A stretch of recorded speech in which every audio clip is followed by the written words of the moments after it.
Welcome in to Check the Mic. Steve Palazzolo, Sam Monson. We're live on YouTube. It is time for our Week 6 NFL preview, Sam. Yeah, the season goes by fast. Week 6 already? Yeah, I feel like Thursday just kind of like hits you every week. Like, hey, we're back. Games. It's like the middle of October now. It is. We're moving. Crazy. It's almost the Super Bowl. Season's almost over. It's almost time to talk free agency in the draft. It's almost summer. We're flying. I'm sorry. It's Week 6. We got a few teams on bye, so we'll knock this out in 2.5 hours. We'll get this done. We're going to try something a little new today, too. Yeah. We're going to do Thursday Night Football preview at the end. Ooh. We've done some research. We know a lot of you listen to this on Friday. So we want to jump right into the games that you haven't seen yet, not a game that you have seen, so you don't have to fast forward. Nice. Just full transparency. So we're going to start with one of the best games of the week, maybe the game of the week, the Washington Commanders at the Baltimore Ravens. By the way, yeah, we're all brought to you by PrizePicks here. We're going to have your lineup coming. You managed to point to the logo? Can you hit that? Are you? No. It's still this. Then you go like this. I don't understand. That's your strategy, is to point in the wrong direction right and there. then slowly maneuver your hand to the right It's direction? right there. It's not easy doing it. I'm seeing myself in reverse. All brought to you by PrizePicks. My lineup was unveiled yesterday before James Cook went on the injury report. And then your lineup later today. Mm-hmm. We'll go through it in the middle of the show here. But let's talk Washington Commanders at the Baltimore Ravens, Sunday at 1 o'clock. Ravens favored by 6.5 here, Sam. I did a little double take when I saw the line on this game. You're 4-1 Washington Commanders and you're 3-2 Baltimore Ravens. Yeah, the man in Vegas evidently not a believer in Jaden Daniels and the Washington Commanders. I feel like, so this reminds me of last year, every time the Ravens in the regular season went up against one of the best teams in the league, they dominated. They did it to the Lions. They did it to the Dolphins. They did it to the Niners. It was Dolphins and Niners in back-to-back weeks. Mm-hmm. Is this what Vegas is expecting here? Is this what the expectation is, that the Ravens are back? They've won 3 straight, snuck the win against the Bengals last week. But either way, like, they're one of the more dominant teams in the NFL right now on a snap-to-snap basis. I mean, I sort of feel like it's just like it's almost an indictment of the Browns more than anything else. It's like, yeah, Washington looked really good last week, but the Browns put up 13 points and no explosive plays against one of the worst defenses in the NFL. Now that defense has to contend with Lamar Jackson and the Baltimore offense.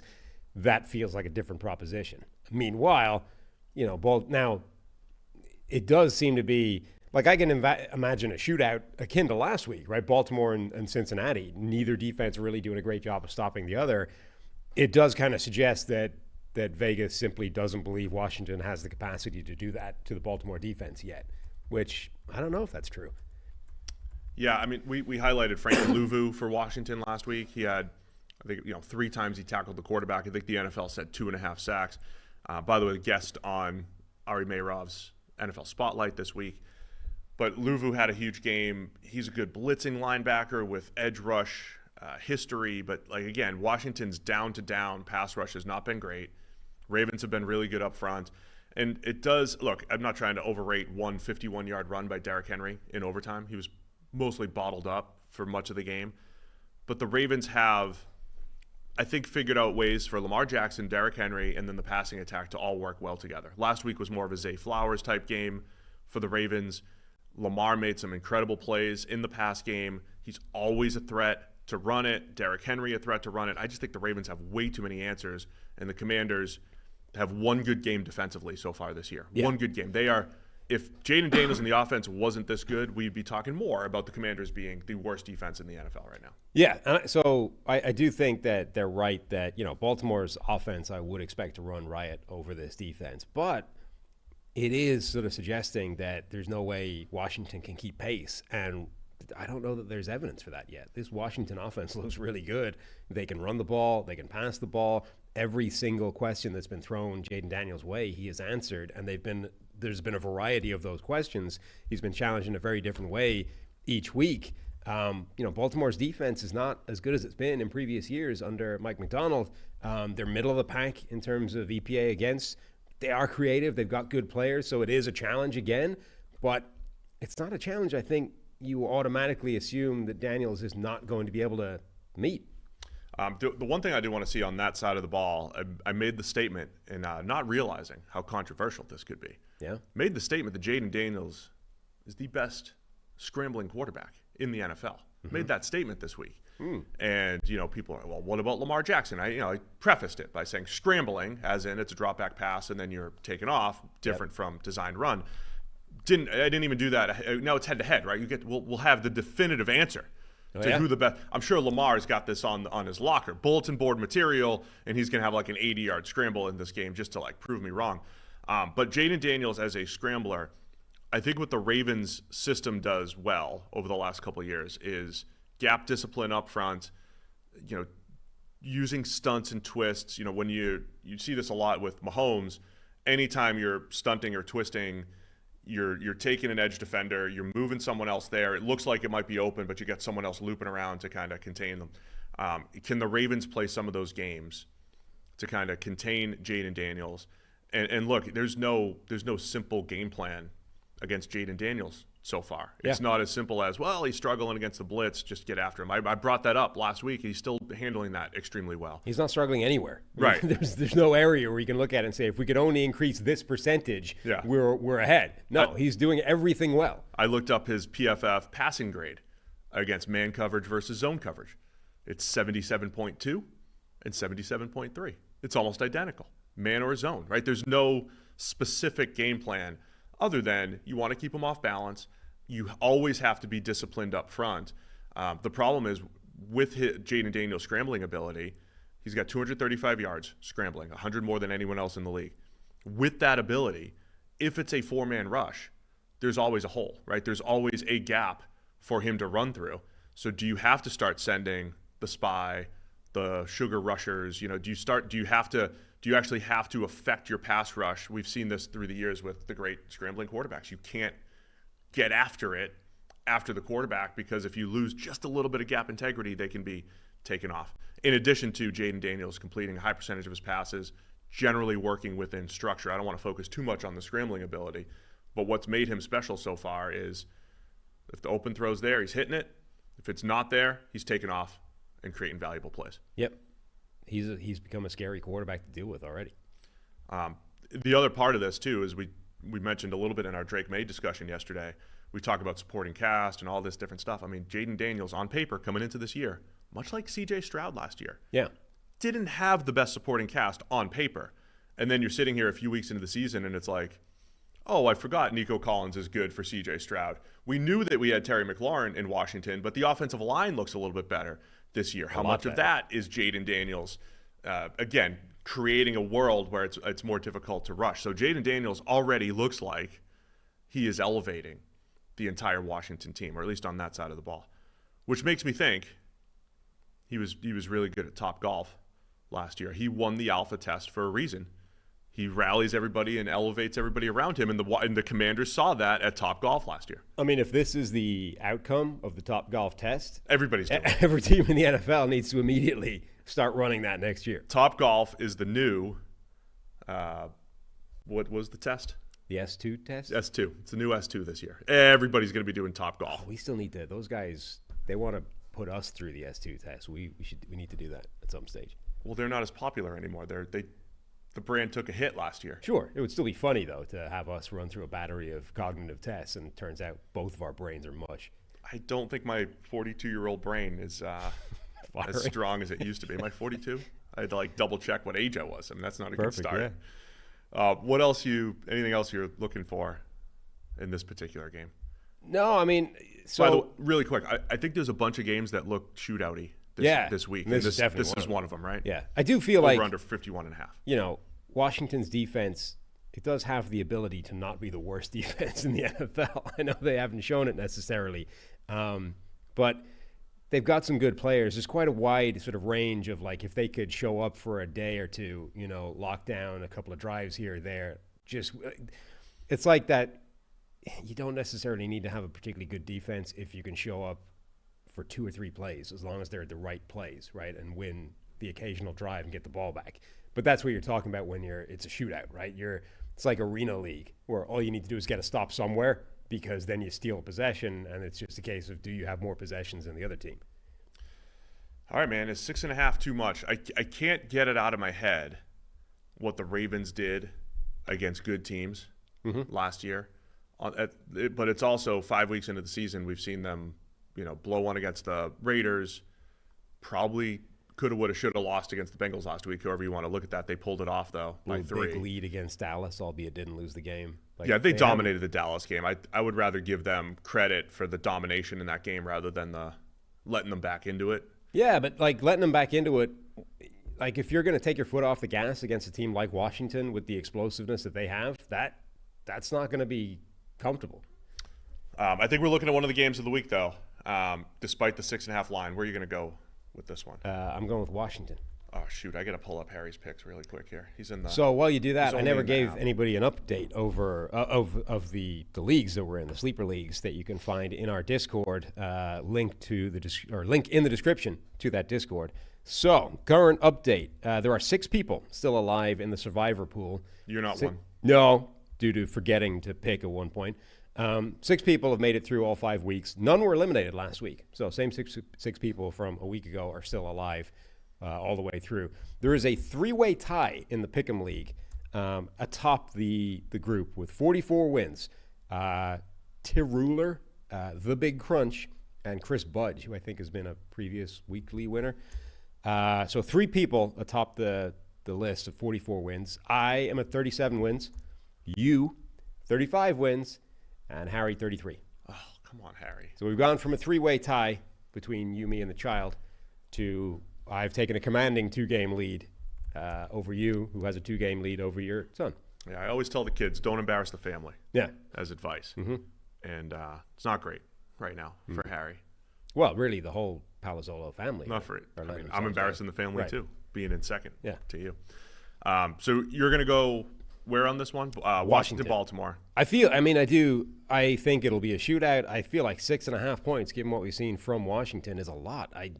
That feels disrespectful, you know? That's where I think it's another game within a touchdown here. Yeah. I'd like Baltimore to win. Give me Washington to keep it close enough. I've never looked into this, but is there a higher variance or a higher spread typically in games that are anticipated to be a shootout, simply because you're dealing with so many points? Like close games presumably are going to have tighter lines than. So you're talking about the correlation between the line and the over/under if it starts. Yeah, effectively. Like the larger the over/under, does that start to split the spread? Probably because, yeah, I mean we're not gambling people necessarily. This is where we need to contact the late doctor. Late doctor. I'm sure there is, because you're not. It's got to be. You're not going to have a lot of games where the over/under is like 40, and it's like, oh yeah, this team's going to win by 7. That means you have like so I wonder the worst if, offense in the NFL. Yeah, I mean, so at that point, I wonder if the 6.5 is less a reflection on how much, the man in Vegas thinks Baltimore are better than Washington, more the style of, and more if this is a shootout, Baltimore wins it, and simply by the volume of touchdowns, we end up more than 6.5. It's the 2 highest scoring teams in the league. Yeah. So that's a big part of why the over/under is 51.5 over at FanDuel right now. So, yeah, give me Washington to keep it within the touchdown. Harry's also going to take the Commanders as well. Another huge game this weekend, Tampa Bay Bucks at the New Orleans Saints, another Sunday at 1 o'clock game. Bucks are favored by 3.5 now in New Orleans. Over/under is 41.5 over at FanDuel. On this one, the big news here, Derek Carr, oblique injury on his last pass on Monday Night Football against the Kansas City Chiefs.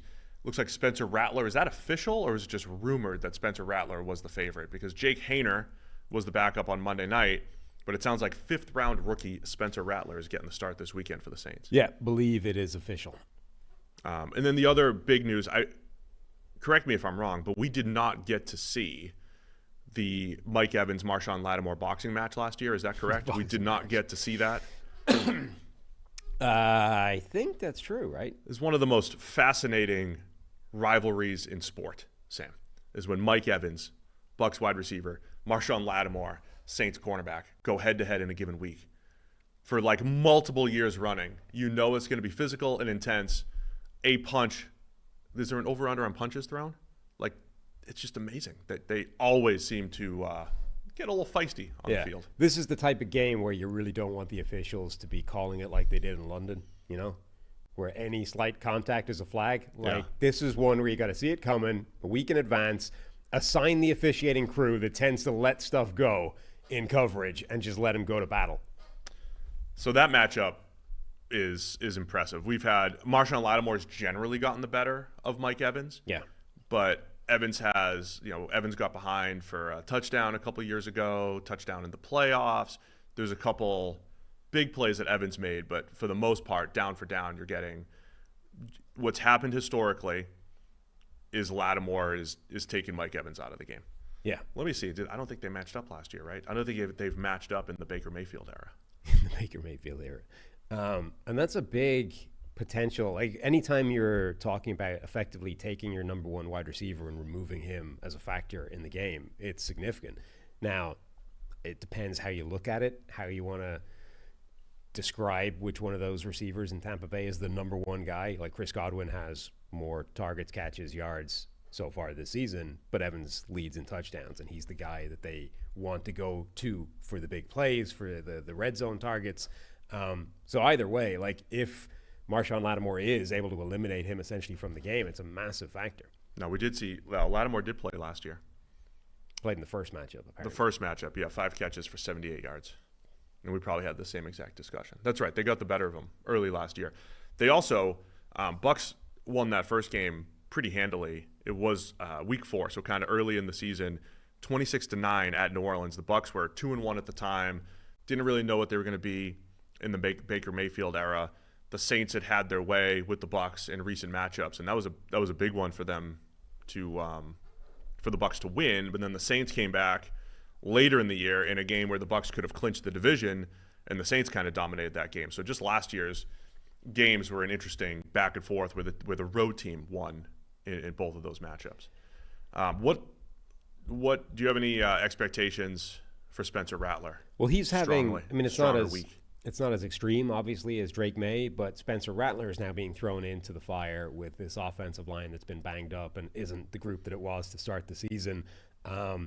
And okay, he's got some players to throw to, et cetera, but like, you know, if Derek Carr had been injured week 1 and he got to start the next week and we're like talking about this dominant offensive line, a ground game that's cooking, receivers everywhere, you'd have been like, okay, this is a pretty good spot for Spencer Rattler to be thrown into. Now it's like, ooh, so the offensive line's going to hemorrhage some pressure. They might be behind the chains, exposed to these pass rushing situations. It's not a great situation. It's not the worst in the world, but and obviously you've got the factor of Todd Bowles' insanely blitz-happy defense. So it's definitely a challenging spot to get your first start. The Saints, after week 2, I was sending apologies out. Yeah. I was sending apologies out because I questioned their offensive line. You really should know better at this stage. I should. But they were so good. They were so impressive. Little did I know it was all Taysom Hill, Eric McCoy, and Cesar Ruiz. Once you lose those guys. But the Saints now have the second lowest PFF pass blocking grade. And when you saw them against the Chiefs the other night, anytime they tried to run the ball, like I think it was the first run from scrimmage, Alvin Kamara, it was on 4th and 1. He's bottled up, and he reverses field and picks up 6, right? That kind of summed things up. Like there was not room to run. Derek Carr was under a lot of pressure, forced him into some mistakes. That's what Rattler's dealing with right now is the offensive line with all their injuries, getting beat up front, and that's part of the worry. And then the whole Todd Bowles factor. To your point, like Todd Bowles does not take his foot off the gas. He does, whether it's in garbage time, against rookies, against veterans, he just likes to blitz. He likes to get after it. And sometimes you get burnt when you do that, but usually against younger quarterbacks, you're creating some havoc, and I think that's going to be one of the matchups to watch. Rattler's got some high-end ability. We saw it in the preseason. We saw it at South Carolina.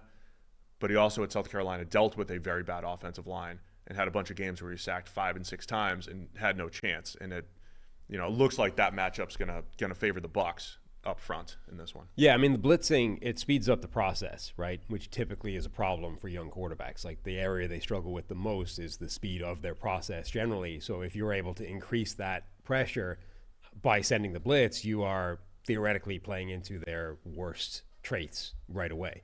Now, Rattler's mobile, like he can move, he can get out of there and make plays on the run. He's got some spectacular throws outside of the pocket. Last year at South Carolina, he was particularly good against the blitz. Now, that's not always been, that wasn't a constant in his college career, but he's definitely capable of like making those plays that will punish over-aggressive blitz scheme. So it is going to be an interesting sort of dynamic. Obviously, Like we're way past the point where the question is, will Todd Bowles respect that? He will come after him. Like he does that to everybody at all times, regardless of situation. He's not a guy where we have to question, will he be as aggressive as he typically is? Basically, he will. He's going to come after him. So it's just a case of how well Rattler handles it. Baker Mayfield season, by the way. So two things I want to mention here. Baker Mayfield playing well, coming off a game where he graded at 90.7 per PFF. He now has 3 out of his 5 PFF grades being really strong, over 80, between 82 and 90, and 2 subpar games in there. Detroit, where he got away with some turnover-worthy plays, and then the Denver game where they got whooped. But we'd be talking, I mean, if they were sitting here at 4-1, we'd be talking more about the Bucs. They'd be 4-1, division leaders. What does that Atlanta game, where last Thursday night we watched that game and there was so many, from an Atlanta point of view, there were so many plays where like if they didn't do this and they didn't do this and they didn't do this, they don't pull off the win. That works in reverse for the Bucs. If they just made a key 4th down stop, if they just made this play, that in overtime, just made a tackle in overtime, maybe they have an opportunity. Can the Bucs bounce back from that? Very difficult loss last Thursday night. Yeah, it's true. I mean, that was such an important game for narratives on both sides of the equation. If Tampa Bay go to 4-1, there'd be a lot more buzz about them. If Atlanta dropped to 2-3, there'd be a lot more concern about that team. So huge game within the division for the narrative. But as you say, it potentially leads to Tampa Bay being a little bit underrated now. All right, man. 3-2 Bucs versus the 2-3 Saints. Battle in the NFC South. Thought this could be a battle for first place just a week ago, but yeah, it's not. Falcons are sitting atop the division technically right now. But where are you going to go with this one? We need to determine what our line is for this, because I got this. The sleeper app locks the lines on Tuesday, which was Saints favored by 2.5. So I'm definitely taking Tampa Bay with that line. Are we saying it's now 3.5? So the line was in when they thought Derek Carr. I believe so. That had New Orleans favored by 2.5 at home. So I'm definitely taking Tampa Bay in the sleeper app. Are we officially using it? Are we officially using Tampa Bay favored by 3.5? Yeah, I mean, we're just going to deal with the sleeper app, and the picks that you cite on the show every week are going to be different than the ones that we give on Thursday. Okay. I'm still going Tampa Bay, I think. I mean, I feel like they win the game. Yeah, I'm probably going to go against the rookie quarterbacks, I think. Right. This week, given the way the NFL's gone this year. Except Jaden Daniels. Harry's also going to take Tampa Bay, no matter what line it is, I'm sure. So we'll all take the Bucs here to cover against the Saints in the Dome. In the Dome. Another awesome game, 4:25 on Sunday. Detroit Lions at the Dallas Cowboys. Lions coming off of a bye, and Dallas coming off that Monday morning win against the Pittsburgh Steelers. Late night, Sunday night into Monday morning, the Cowboys with their, was it a walk-off, almost walk-off win against the Pittsburgh Steelers.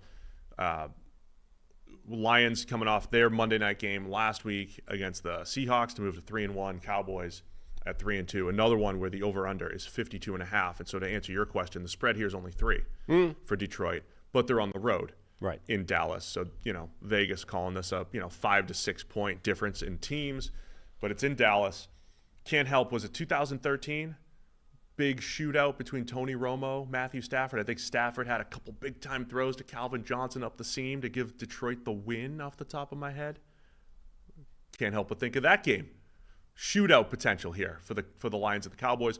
Also, don't forget last year's game. You get the Dan Skipper game. The Did He Report. The Dan Skipper game. I didn't realize that the Detroit crowd, every time Dan Skipper checks in now, gives a massive ovation every time he's checking into the game. Yep. Talk about the football game now. Talk about the football game. Talk about it. Well, the Lions are theoretically going to have a healthy offensive line. Frank Ragnow returning. Did you hear Dan Campbell's story? I did. Yeah. Amazing story. Dan Campbell said that he was just walking through the facility when out of nowhere somebody punches him against the wall. And only upon the second punch did he realize that it's Frank Ragnow trying to prove to him that his pec's in good shape and he's got full strength. I mean, if you can move Dan Campbell, that's probably he's a big guy. Proof enough for me. Yeah. I mean, I love everything about that story. Number one, as you say, if you can move Dan Campbell with a punch, you're in pretty good shape. Number two, that's Ragnow's approach to proving his strength is just taking a shot at his head coach randomly. And number three, that's like an encouraged environmental approach. Like Dan Campbell loved that. So everything about that story is great. Everything about the Lions is kind of great. I mean, if you can, I know we have a lot of hardcore team fans here, and you and I are like Neutral. NFL, The Shield. Rob Lowe, rooting for the Shield, rooting for the stories and the fun and everything. It's hard to not be entertained and like the Lions. Yeah. As far as entertainment value goes, from the aesthetics of their offense, their players, the head coach, the fact that the gritty first press conference that people made fun of, and even we maybe took some jabs at the time. I mean, and then it was funny. It was funny. Yeah. And then him coming back and coming good and finding a whole bunch of players that literally resemble what he said in the first press conference. Lions are a lot of fun. That's also Ragnow's revenge because of all the rumors that Dan Campbell was going to put him down. He said he was going to put him down a couple weeks ago. He's like, no, man, I'm alive and well. The Peck is good. For this one in particular, the actual matchup, look, Dallas has been better the last 2 weeks against the run. They've been better. I mean, if you watch them on film over the last 2 weeks, it's almost as if they focused on it. And, teams can do this. They're professional football players. They said, hey, we're going to be better in the run game. And they've been a little better the last couple weeks against the Giants and against the Steelers. But it was the Giants and a depleted Steelers offensive line. Right. But they looked like they're playing with better technique. They're not getting moved off the ball as much at defensive tackle. But I still can't get it out of my head that it's similar personnel in the same team that got destroyed up front by the Saints offensive line when they were healthy and the Ravens offensive line in week 2 and week 3, and that this Detroit the Lions team that does this to everybody. I don't see Dallas stopping Detroit unless it comes down to the Goff turnover factor. Unless they force Goff into a couple mistakes, and I'm probably going to say this every week for the rest of the year. Like the Lions should be scoring 30 plus unless they turn it over. Yeah, I mean the thing about that Lions offense. So you've got one of the best play callers in the NFL and general schemes in Ben Johnson at offense coordinator. You've got one of the few teams out there that's capable of just showing up with power football. Like with Ragnow back in the lineup, when that offensive line decides, think of the couple of weeks ago where they needed late in the game, we just got to chew the clock, drive down, get it done, right? And they just, on the ground, bulldoze the opposition. They're capable of doing that. Yeah. And they're one of the most explosive offenses in the NFL because there's speed everywhere. Jamison Williams, Jahmyr Gibbs, Amon-Ra St. Brown in the slot. Like, this is a team that's capable of showing up with big plays all over the place as well. And they can do all that at the same time.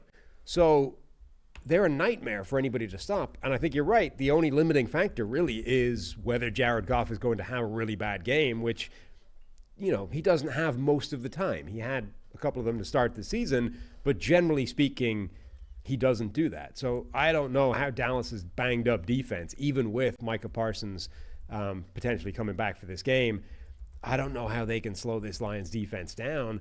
So immediately it becomes one of those games where you flip it to the other side and go, well, can Dallas's offense keep pace? And I think, the Lions defense has enough to maybe stop that happening. Again, I mean, Aiden Hutchinson, the Lions sat out last week, and he still leads the league in pressures by 11, according to PFF. Crazy numbers right now. And this is the first non-backup offensive tackle that he's faced this season. It's still an offensive tackle that is not what he used to be after that injury. Like Terrence Steele at right tackle for the Cowboys should still get whooped by Aiden Hutchinson. And that's assuming Hutchinson doesn't want to go to the other side of the line and beat up on a rookie. Either way, I don't know that Dallas can block Aiden Hutchinson in this game. Dallas, is Tyler Guyton? Where's he on the injury report right now? He got hurt the other night as well. And look, he'd struggled. He's had, in 5 games, the rookie left tackle, Tyler Guyton, 3 out of his 5 pass blocking grades have been under 40. Yeah.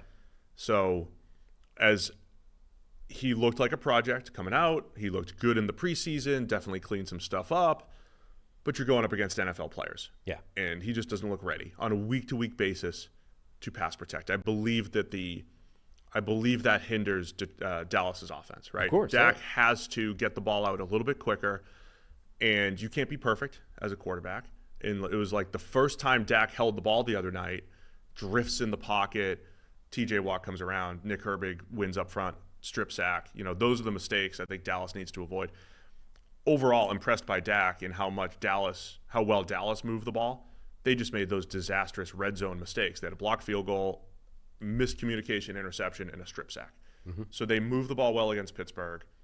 I think in this one, it's another game where they're going to probably ignore the run game, put it all on Dak. Him and CeeDee Lamb have to be on the same page. Can't have those miscommunications again. It is interesting how many miscommunication interceptions those two have had over the last 3 years. Because remember, 2 years ago, Dak had all the interceptions, and we were defending him a lot. We're like, dude, he's throwing a post, and CeeDee Lamb's just going like that's not on him. And they've had a lot of those, but it comes in bunches. Like he had 2-in-1 game a couple years ago. And then the Packers playoff game. Game. They've never met. It is bizarre for one of the most potent quarterback wide receiver combinations in football. The number of times where those two look like they've never played together is kind of amazing, actually. So that's what I'm keeping an eye. I think Dallas. I've been impressed with Jalen Tolbert. You know, he sprained his nuts and comes back on the next play. I mean, that might be the first time in NFL history. Now he did need the timeout. Needed a timeout to break it up, but he came back with a game-winning touchdown. Just saying. Impressive what Jalen Tolbert's doing. I've got concerns about the pass catchers in Dallas generally, but look, Detroit, they've been grabby in the secondary. Yeah. Just like last year, I think there's plays to be had against the Detroit secondary. Like 52.5 as an over-under makes sense to me, and I think we're going to approach that. If they can get the ball off, though. Like, that's the thing, right? You've got to figure out a way of blocking Aiden Hutchinson long enough to get the ball in the air and let your wide receivers win against that secondary. Like, and this is an area where, okay, grabby generally is not good because they're going to penalize you. They're going to throw the flags. But if you can – one of the reasons they're so grabby is because they're playing aggressive man coverage, which generally speaking disrupts timing, forces you to hold the ball a tick longer. You know, if you can hold the ball a tick longer, you can beat that aggressive man coverage because they're going to grab. But it sort of works in combination, right? The grabbiness is giving them just enough time to let Aiden Hutchinson get home, and you can't block him with your guys. So it is an area, it's kind of boom or bust area, that, right? The pass game for Dallas versus the aggressive man coverage combined with Aiden Hutchinson's pass rush for Detroit. But it's an area where I sort of feel like the matchup is going to favor the Lions. Yeah, I like the Lions a lot. I mean, one other thing I want to highlight about Dallas, they've had a little success running the ball at times this year. Rico Dowdle averaging 4.1 yards per carry. Zeke Elliott handoffs just feel like a waste of a down right now. He's got 30 carries at 3.3 per carry. I don't want to harp on this too much as we would say ignore the running back position, like not this much. Not to the point where you bring Zeke in and, you know, he's getting 6 or 7 carries a game. I mean, they need some semblance of answers, not balance, answers. When they need to run the ball, they need to do it more effectively. He's just a fascinating sort of case study in lifespan of a running back in the NFL. You know, he's 29 years old. Like, he's lower than the age where people would normally go, well, that's toast. And he's been toast for a while. But interesting, like even at his best, what was he good at? He didn't break a lot of tackles. He was a great zone runner who made the right cut. And when he was good, he'd pick up 6, 7, 8, 9, 10, right? He was in that range. He was not a breakaway threat, and he wasn't a tackle breaker, right? But he was good at setting up blocks and making it happen. He could still have that same skill set, but when you lose a step from not already being explosive, the 7, 8, 9 yard runs turn into 3. But it's just a wild, like, and that's where you are right now. And I think it's a stylistic thing as well. Like, this is why running back sort of survival curves are as precipitous as they are, because you get guys like Zeke Elliott who throughout college, you know, he got through college with that, you know, the cutoff jersey, just dominating guys that were not that caliber of super athlete, right? But that takes a toll on your body. That's attritional. That's going to grind you down. You have a few more years in the NFL where you look like the same superstar, and then your body just taps out, you know, and says, "No, we're not doing this anymore. I can't. We've ground down all that's there to give." And since that point, he's just been this guy, you know, grinding out 3.5 yards per carry, and it's painful to watch sometimes. All right, man, where do you want to go with this one? Lions by 3 in Dallas. I'm going with the Lions. I have total confidence that Detroit's offense is going to cook, and I don't have the same confidence that Dallas's will. Yeah, I think they're both going to cook. I feel like we're going to get another shootout. I don't know if I'm overrating the last time we saw Detroit play against Seattle. I think Dallas can try to hang, but not enough. You think they'll throw a pass to Dan Skipper just to make the point? Man, yes. Yes. And I think then the officials say he wasn't eligible. no, because they'll line him up as like the Y tight end. He won't even be on the line. They'll have 7 offensive linemen in there to like really overemphasize that he's like the H-back on this play. They should just line him up at X wide receiver. Just send him out there playing. That's where I fell in love with the great Alejandro Villanueva. Well, he was an actual wide receiver. But his last year, he moved from tackle to wide receiver at Army. Yeah. And when I was playing NCAA 10 or whatever it was, I'm like, I'm going to play with Army because I'm going to throw the ball up to the 6'10 wide receiver. Yeah. He's one of us, right? One of us. There's only a few of us. Now, another interesting fact, myself, Ali Villanueva, and Dan Skipper have all been on a roster at a point listed at 6'10. Now, Dan Skipper no longer listed 6'10. Really? And I think Villanueva is at 6'9". Let me check. Let me just double check. Hang on. How come Pat Williams can go his entire NFL career being allegedly 317 pounds, but somebody takes an inch off Dan Skipper's height? I think it was in the transition from Arkansas to the NFL. Okay. I think he was 6'10 at Arkansas, and then he got measured, and they were like, I think you're 6'9". Yeah. But it didn't happen because that's normally when you go into the NFL, whatever you were listed at when you came in is what you are forever. Skipper's 6'9", 317. Now, I wonder if Premium actually has that. PFF. No, he's still they fixed, so the heights are fixed across NFL and college. But he was 6'10 at Arkansas. Ali was 6'10 at Army. Mm-hmm. I was 6'10 in minor league baseball. So those are my guys. Those are my dudes. So I'm rooting for a Dan Skipper touchdown, maybe even a game winner for the cover here. I'll take Detroit to cover this. Harry's taking Dallas here. Oh, ballsy. Ben. Joe, don't take my quotes out of context. It's bad. Buffalo Bills at the New York Jets. A little bit of news here. Monday Night Football. It's perfect for Monday night. Did the Jets do this? Did they fire Robert Saleh this week at the urging of ESPN just for better ratings on Monday Night Football? Let's add more conspiracies to the theories here. The Bills are favored by 2.5 or 3-2 Bills against the 2-3 New York Jets. If the Jets win this game, they're in first place in the AFC East. Yeah, true. Potential first place Jets here. Jeff Olberg making his debut as the interim head coach for the Jets. Yeah, and he's already making moves. Having said that, he said something like there will be no changes in title, but we'll be reviewing, responsibilities and all those kinds of things. So Adam Schefter announced today that interim head coach Jeff Olberg, he actually said Jets head coach, didn't give him the interim tag, announced Todd Downing will be the team's new play caller starting with Monday night's game against the Bills. So Aaron Rodgers' favorite, Nat Hackett, been demoted. No, technically he gets to keep his title, keep his salary, I assume. No longer calling plays. Isn't that the best of both worlds, though? You get demoted without being demoted. He still brings in the memes. He can still keep Aaron happy. They can still, So here's the thing, though. Do their thing. It's fun to dunk on Nat Hackett because of the relationship with Aaron Rodgers and the memes and all those kinds of things. I don't know that I don't know the play calling has been the problem. I actually think their play calling has been sound. It's just that nobody's executing anything. And Dan Orlovsky had a segment on this as well and kind of agreed and basically said the whole offense is taking turns at screwing up. So here Rodgers misses a throw, right? The Lazard interception, right? Just a bad throw by Rodgers. Overthrows his guy, airmails it, easy interception. Here Garrett Wilson doesn't take the right track on a bubble screen, ends up getting tackled for 5 yards instead of taking it to the house, right? Garrett Wilson screws up. Here Lazard drops the ball. Lazard screws up. Here, the offensive line doesn't block a guy, right? So they're collectively like taking turns and not executing. And when you put it all together, the entire offense isn't executing. But the play calls are actually doing what they're supposed to. Like the bubble screen for Wilson in that Jets game or in the Vikings game, that could have been a touchdown. That was there to be blocked. There were 3 guys blocking 2 defenders. That should have been a big play, and it wasn't because of executing. Lazard's drop, big play.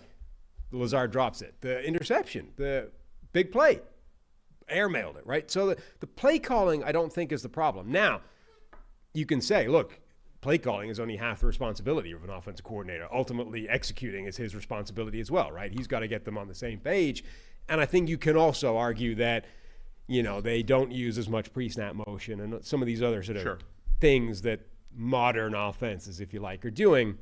So I'm not completely absolving Nat Hackett. Who was it that called him Nat?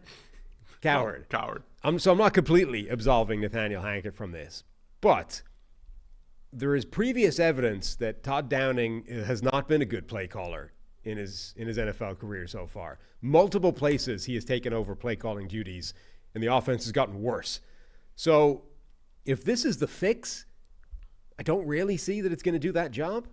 It feels a little bit like Ulbrich is trying to crack heads and just say, look, we can't possibly allow this to happen. Really quick though, I think all the reports were that this was going to happen, right? If you the combine reports were that Saleh wanted to do it.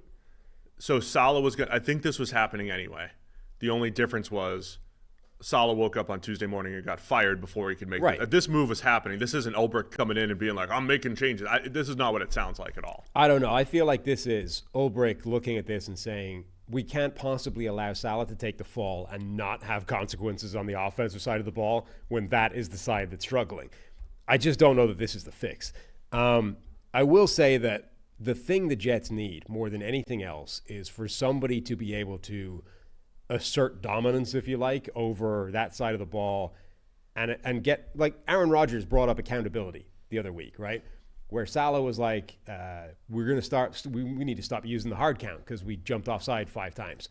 And Aaron Rodgers was like, we could just hold people accountable, right? Somebody needs to hold all of these people on offense accountable for the mistakes, for the lack of executing. Either that's not happening or it's happening and it's just not working. But that's the thing that needs to change, right? And whether that's Ulbrich being able to crack heads and say, guys, knock it off, like let's get this back on track. But if Rodgers has, total power there, the way some people say he has, then Rodgers needs to do that. But somebody needs to get the accountability rolling on offense and increase the execution. Because honestly, if they get that tightened up a bit, they're immediately a good team. I think you make a lot of good points in there, Sam, and it's kind of why we push back on the Shouty Show stuff. And look, I've made statements. I think Aaron Rodgers is to blame, right? Quote, to blame for a lot of the stuff because, but it's never that, right? When an offense is bad, I remember this in Brady's last year with Tampa Bay. Remember, they would hit like a 50-yard pass and there's a holding penalty. Then they'd have an open receiver and he'd miss it, and then there'd be a pressure when then nobody's open on the next play, and you got to throw it away. Then there's 4 guys open, and the offensive line blows 4 blocks, right? Usually when an offense is not going well, it's everything. The point that you touched on a little bit, though, is the offensive coordinator's job isn't just calling plays, it's teaching details. And our guy JT does a really good job highlighting this in his breakdowns. He's like, these guys, he highlights when guys aren't paying attention to the details, running the route at the right depth, running the right route at the right angle, just to drop at the wrong time, whatever it might be. Using splits to manipulate defenders to then create open throws. So the play calling or the offensive coordinator isn't just like, here's the play I'm going to call. It's how you teach it. It's the timing of when you use it and all that, right? Yeah. Kind of rolled into one.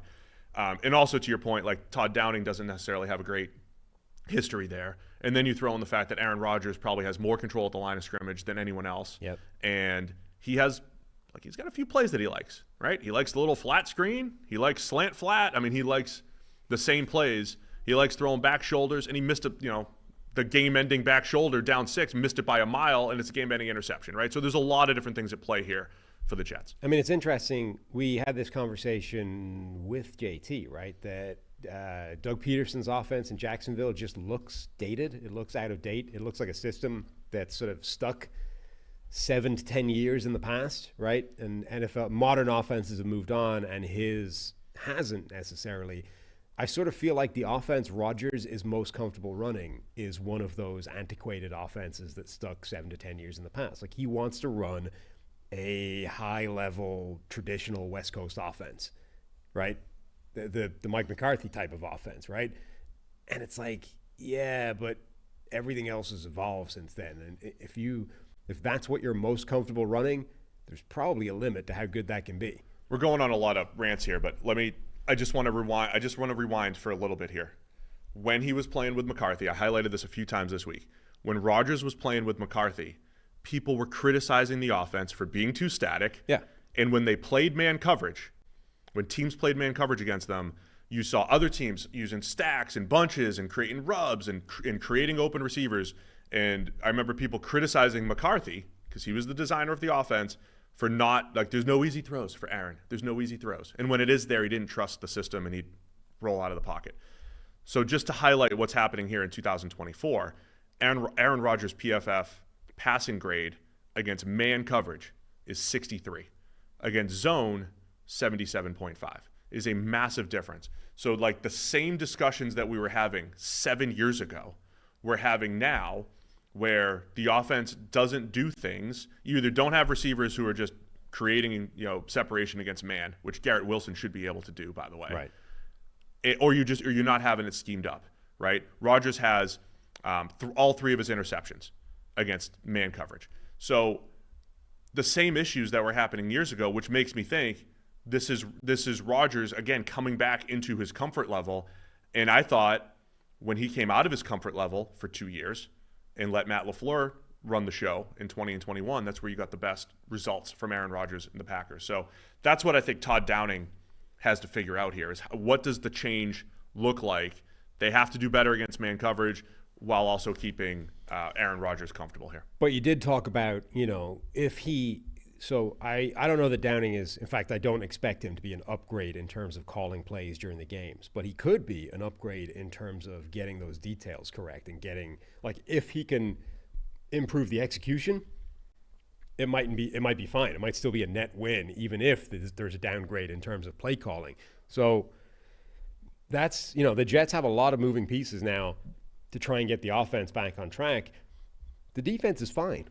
Yeah. I just want to add one more piece of context while we're talking about the Jets offense. Their EPA against the blitz, negative 0.15, and it's pretty much neutral, 0 against no blitz. We saw this game-ending sack against Denver. We saw the turnovers Rodgers had, or the struggles they had against the Vikings blitz. And I know it's Flores, and he's been outstanding. Yeah. But how much of that is just that Flores game? What happens if you take that out? I mean, I have to look it up. Yeah. Answers against the blitz, though, are a team thing. Sure. Right? That is having the scheme, having QB and receiver on the same page, having the O-line picking things up. Those have been issues the last few weeks as well. But I am, like, that Flores defense is reaching the point where I'm sort of willing to throw it out as an outlier relative to any other data point. And, when we're talking about 4 or 5 games in the season, it's still possible for stats like that to get dragged in one direction simply because they played Flores. I got to do Whitwood out now. But I agree with you. Like, that has been a problem for this offense. It was a problem against Denver, though, in week 4. No, it has. It's been an issue for the offense, is a lack of answers for the blitz. And that typically, you're right, it's an institutional thing. It's a scheme thing. It's also something that Rodgers shouldn't be struggling with his experience. Have I given you enough time to find your stat yet? Let me remove week 5. I'm almost there. Josh Allen against the Jets. I know we're moving slowly here today, but there's a lot to talk about. Josh Allen's got this history of crazy turnover-worthy play games against the Jets. I have that pulled up as well. I mean, he had 4 last year in week 1. Remember, that's the game when Rodgers gets hurt. The Bills are in control of the game. Mm-hmm. Josh, don't do anything stupid. Don't do anything stupid. He did a bunch of stuff that was stupid. Not just don't do it, but literally the only way you can possibly lose this game is if you do something stupid. 2022, week 9 against the Jets, 4 turnover-worthy plays, 2 actual interceptions. Similar. He's lost to Zach Wilson before. Yes, and these were like didn't make sense. It's like from me to you, like, hey, you're a Jet, let me throw it to you. It wasn't even like a misread. It was just like, I'm just going to throw it right to you. Don't do that, Josh. Again. We're also in this interesting dynamic where Josh Allen has 0 interceptions this year. He's taking better care of the ball. He's got 0 interceptions. He's got the highest turnover-worthy play percentage of his career since his rookie season. So 9 turnover-worthy plays, 6 of which have come in the last 2 weeks. Yeah, the last 2 weeks there was 2 dropped interceptions. And there was a couple the week before. I mean, so we overrate the Bills after a couple weeks after their dominant Jags performance? We're like, oh, they solved the NFL. There's Yak team and this and that. And the last couple weeks, the offense has been much more inconsistent. And, of course, Allen went 9 for 30 last week against the Texans. Mm-hmm. That was before people were like, oh, that was because he was concussed. Like, that happened. He was 9 for 27. Started 1 for 9. But yeah, he was 9 for 27 before his head hit the turf on that. But like, he started 1 for 9. This was not a thing where once he got hit in the head, the wheels fell off. Like, he completed one of his first 10 pass attempts or 9 pass attempts, whatever. All right, Jets, EPA against the blitz. All right, you're right. Yeah, It's a lot better. pretty much Flores. It's 0.08. Okay, yeah. It's like in the positive. Yeah, I think I got that right. Yeah. Yeah, so Flores killed everybody. right. And this is the thing. Like, everyone's like, Rodgers is playing crap. He's not. He played crap against Flores, but so did C.J. Stroud, so did Brock Purdy. Like, Flores is an outlier right now. Anybody that's played Brian Flores, throw that game out in terms of overall trend. It is dragging your numbers in the wrong or in a bad direction. So I don't think Rodgers is playing terribly. I think he did play terribly in that game, but overall he's been playing pretty well. Now, not perfectly. He's missed some throws and he's made some bad decisions, but he hasn't been a problem this season. When I watch it, though, it's like low percentage throws. He's hit some really nice tight window throws. Yeah. There's no yak. There's nobody dynamic. Remember, they traded up to get Malachi Corley, and he was supposed to be the yak guy because they knew they needed it, and he's not even on the field, and they still need it, right? That's what's missing from this offense, beyond play caller, beyond Rodgers.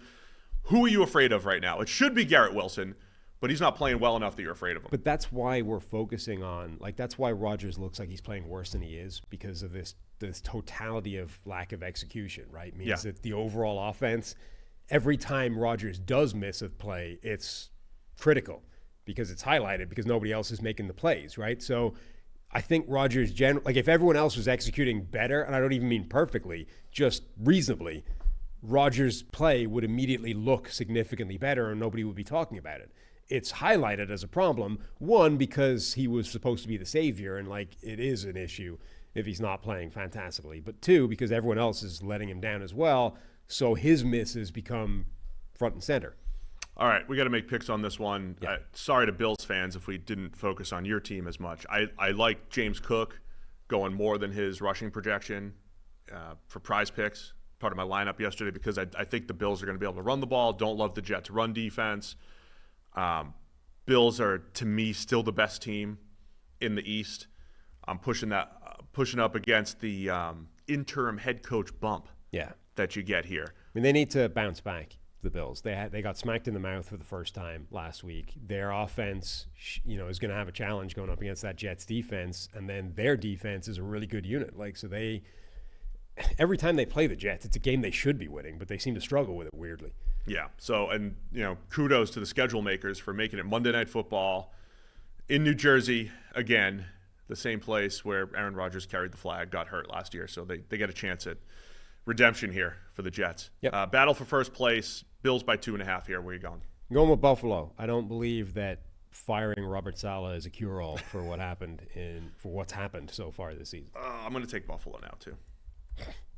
I had the Jets. I'm a big believer in the Week 1 interim head coach bump.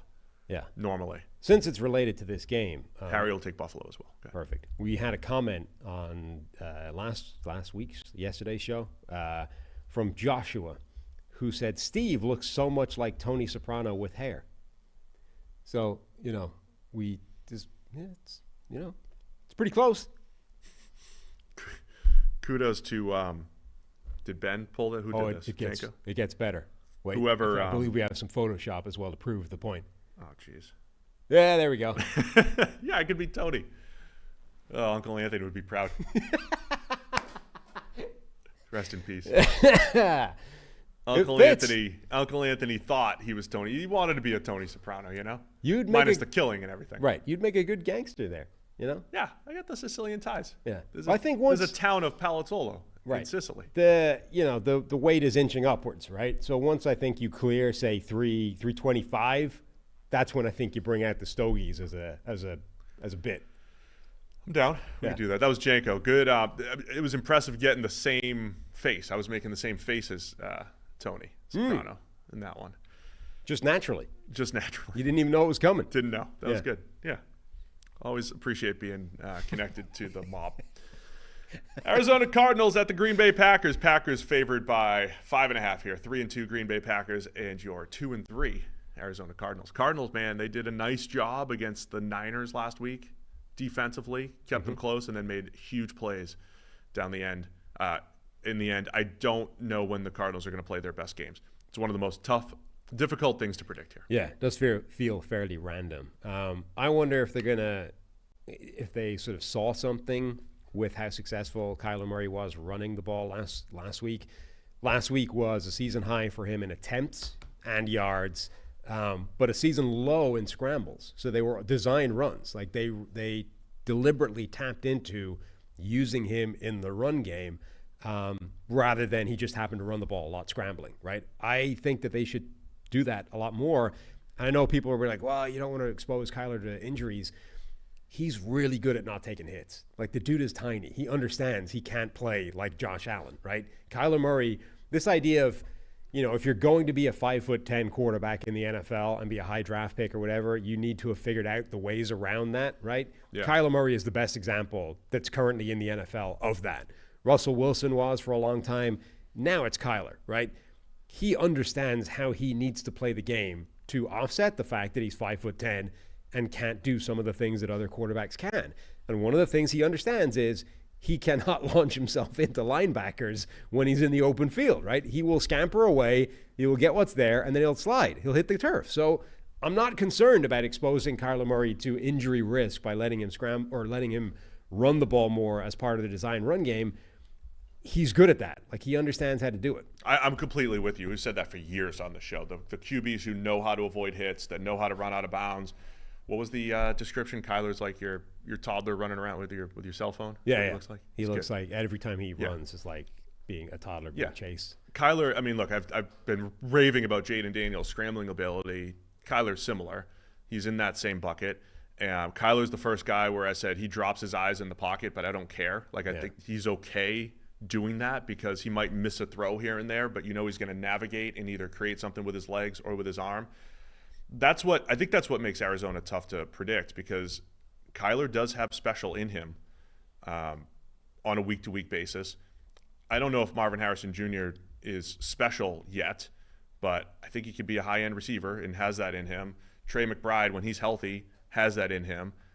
So they have the ability to put up some points and do some damage. I don't know how to trust the defense, because there's no metrics that help you predict the Cardinals from a pass rush perspective, from a coverage perspective. But then they come out last week. They had some bad plays in there, right? They couldn't tackle Ayuk, big play there.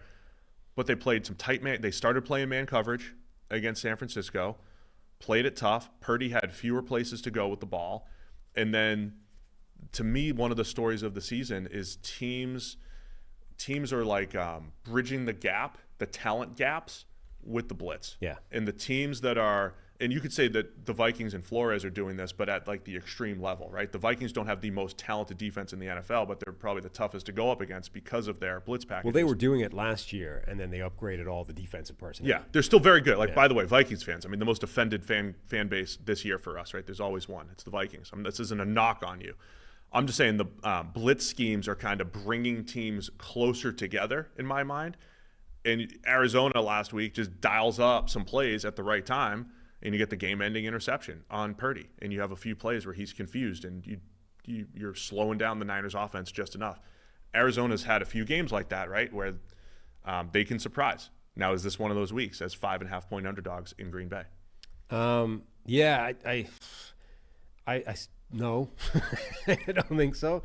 I'm curious to see if they do tap into that Kyler Murray thing, because we've said all the way through the season, right? The way that Arizona hangs with good teams or beats them potentially is if Kyler Murray plays special football. And typically when you're talking about a quarterback, that means incredible throws, big-time throws, But for Murray, I think it can be those running plays, right? Get him a bunch more first downs on the ground. Just let him keep the chains moving. But he's the key. Because if you get that working, then James Conner can have big games because he doesn't have to get 8 yards every single play. Kyler Murray can pick up some first downs himself. The passing game has got a little bit more breathing room to have mistakes in there as well.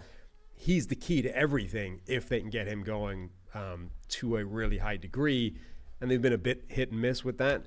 The defense, I just don't know when it's going to have those good games. Like the chat is pushing us into what we really need to analyze here. Kyler has made a deal with Call of Duty. He did. Thanking people.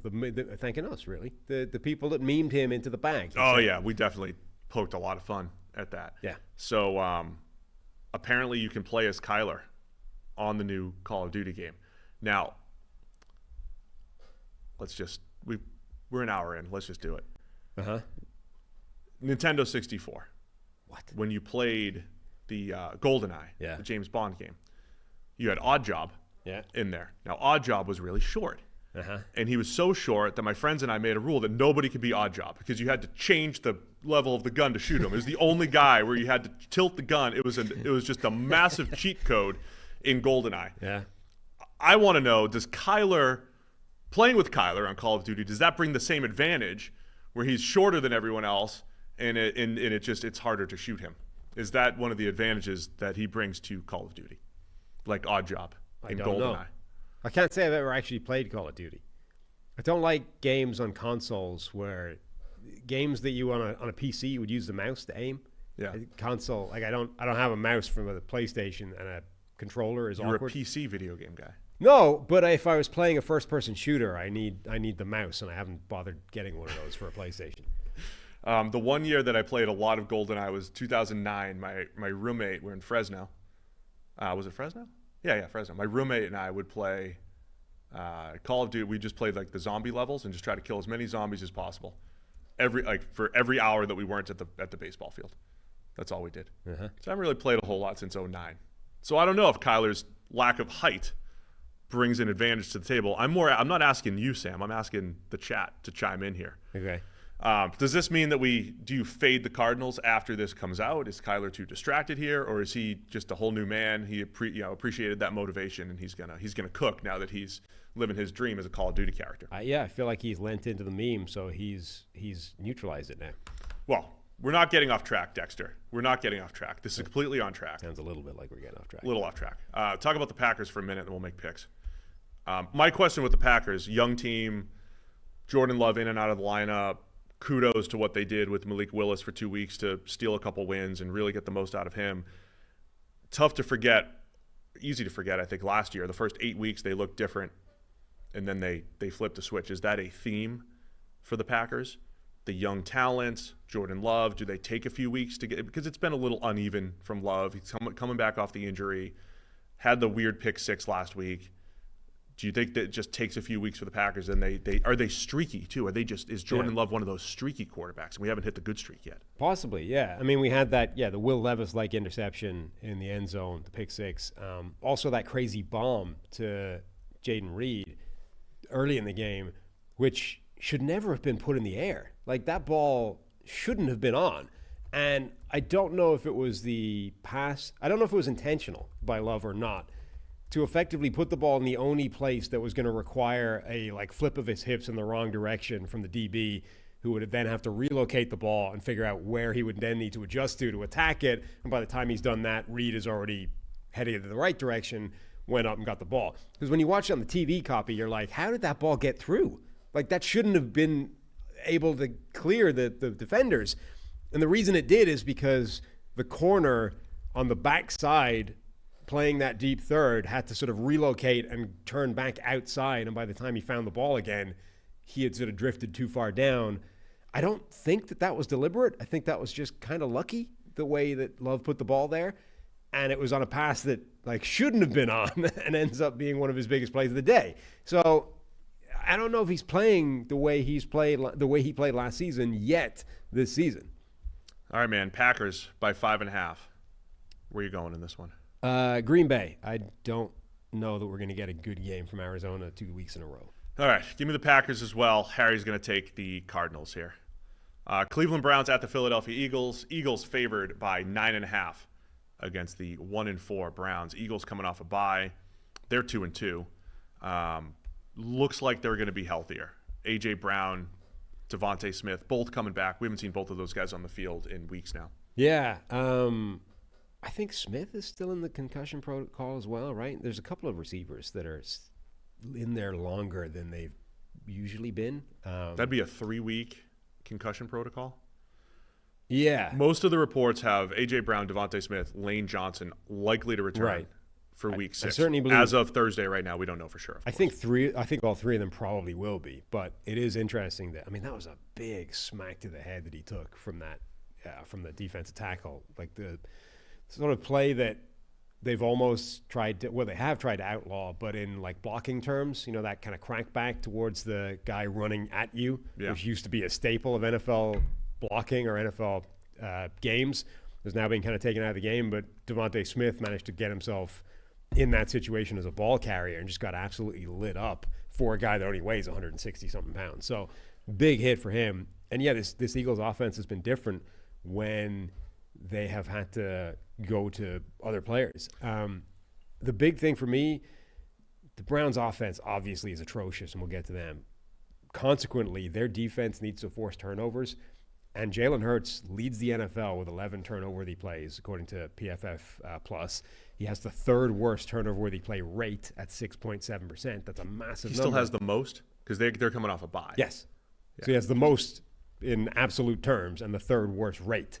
And the Browns actually need to capitalize on that. Like, they're going to need to force a turnover or two.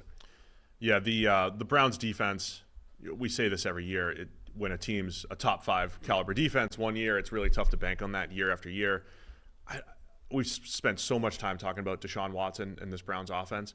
You had a fascinating tweet this week. I feel like it deserves its own time, either on a Wednesday show or maybe we do our own separate video on it on YouTube. But going back to rehash the Watson trade, what was given up, and honestly, I think the discussion around what was happening at the NFL in the NFL at that time. We saw Tom Brady go to the Bucs and win a Super Bowl. We saw Matthew Stafford go to the Rams and win a Super Bowl. And then there were trades and movement for Deshaun Watson and Russell Wilson and Aaron Rodgers, and that felt like normal stuff at the time, right? Go get the veteran quarterback, and it hasn't worked out. I think that's worth its own. Do you think it's worth its own discussion? Maybe. But Watson's he's been bad. Everything around them has been bad. The whole Jets discussion, let's carry that forward to the Browns. When Watson makes a good throw, it seemingly gets dropped. When Amari Cooper has an 82-yard touchdown, there's a holding penalty, whether it was right or wrong. When Watson might have an open receiver, the offensive line has been horrendous. They have an EPA per play against of minus 0.51 against the blitz. So every time Cleveland's blitzed on a pass play, they lose half a point. And again, I think it's just one of the stories of the season for me, the teams that cannot handle the blitz. It's a quarterback thing. It's a recognition thing. It's receivers getting open. It's a scheme thing. It's the offensive line. Everything's bad from a Cleveland perspective. Vic Fangio doesn't necessarily like to blitz a ton, but this feels like something you need to try to exploit against Cleveland this week. Yeah, and the thing with the Browns offense is it's getting harder because they're getting banged up. Like to start the year, they were healthy. Everything was going okay in terms of support. Now they're down linemen. They're down various players. Like everyone's getting banged up. So it's getting harder and harder to sort of pull themselves out of the funk because the baseline is getting lower based off injury. So somebody make a note for me. 2 things on the Wednesday show, and coming out of this game, depending on how it goes, I think at least one of these will be relevant. We've had multiple fans ask us about the Eagles and how we always seem to wax poetic about Howie Roseman and the team building effort. And if anything's going wrong, kind of lean toward Nick Sirianni and blaming him. Right. Should we go back and take a look at Howie, all the Georgia players that they've added, and has that been the right move? Have they actually built a good team relative to what we thought they've been? That might be a good Wednesday discussion. The Watson history, good discussion. But I'm saying all that to say I'm going to continue to go down with the Eagles. Like, I'm still going to continue to believe in them, even at 9.5. When A.J. Brown and I'll assume Devontae Smith's back and Lane, like when all those guys are back, Jalen Hurts is not a turnover machine historically. He hits these runs. He's not a turnover machine historically. I don't think he's going to throw another end zone interception. He's got a couple of those this year. I think the Eagles still have juggernaut potential. So I'm going to buy into that again to even cover the 10. Yeah. The 9.5. I don't know if I believe that that's the case anymore, but I just think the Browns are in a death spiral at this point on offense in particular. So, I mean, if they stick with Deshaun Watson, which they're going to in this game, they're just not going to score. So, again, unless Cleveland's defense forces multiple turnovers to keep this game close, I feel like Philadelphia wins by double digits just by easing away. Watson's on an every other game streak, though, Sam. His best game was week 2, even weeks, right? Week 2 and week 4 were his best 2 games. We're heading into week 6 here. Yeah. I just don't know that that's a pattern that's going to continue for the rest of his life. That's good analytics there. That doesn't correspond with home and away, right? No, it was in. No, actually, his best games have been on the road. Can't handle the home crowd. I mean, Washington was a bad game, but his 2 good games have both been on the road. Jeez. So yeah, at Philadelphia, I'll take the Eagles to cover this. Same. Unbelievable splits for Watson though too. Like the no blitz, 72 PFF passing grade against the blitz, 48.5. Eagles don't blitz a ton, but again, probably should attack that this week. Harry's also going to take the Eagles to cover this one. Los Angeles Chargers at the Denver Broncos. Chargers coming off their bye. They're 2-2. Broncos are 3-2. Chargers favored by 3 here in Denver. A minuscule over-under of 35.5. This is Jim Harbaugh's NFL, my friend. In action. This is Jim Harbaugh's NFL. Yeah, well, his defense, the Chargers' defense, has been one of the best in the NFL so far. Only the Vikings' defense under Flores has been better in scoring drive rate that they've given up. Ooh, I like it. The Chargers are second to the Jets and a bunch of other metrics. Like, this has genuinely been one of the best defenses in the NFL, which he's doing exactly what, like, remember for years we had said this defense was a powerhouse in waiting if they could just get the scheme to take advantage of the talent that they had, and they were systematically unable to do that. Harbaugh's come in and like overnight flipped the switch with Jesse Minter, right, and been able to make this happen like instantly. So now this becomes like Bo Nix had a couple of good games strung together, hasn't made so many mistakes. Big challenge now. Can you keep doing that against a really good defense? Just using overall points per game allowed, the 2 best teams as far as fewest points allowed. Chargers at 12.5, Broncos at 14.6. Again, one of my stories coming into the season was the hype of Denver's defense. They have impressed, especially the last 3 weeks. Patrick Surtain balling out, playing like the high-end corner that he is in a pressure situation, right, where he's playing against a lot of the top receivers, and Denver's ability to create a pass rush with several different players, and then another team that is having success with when they send 5, when they send 6, when they start to put a little indecision into opposing offenses. They've been outstanding at that over these last few weeks. I think Bo Nix making strides overall as well. I mentioned the other day he had a couple plays that looked like Drew Brees, right? Just take it for what it's worth, right? Ran through his progressions quick. He did the over the top at the goal line. I think there's a certain comfort level that Nix is bringing to the table. But I'm really curious from a Chargers perspective. Their pass game has just been terrible. And as much as we joke about Jim Harbaugh wanting to run, 7 tight ends out there and 4 fullbacks and run the ball like crazy, like at some point you have to be able to win through the air. And they're coming off a Chiefs game where they were up 10-0. They still had to put more points on the board, and they couldn't do it, right? They couldn't run the ball, and we know Justin Herbert's capable of more. So what is that balance?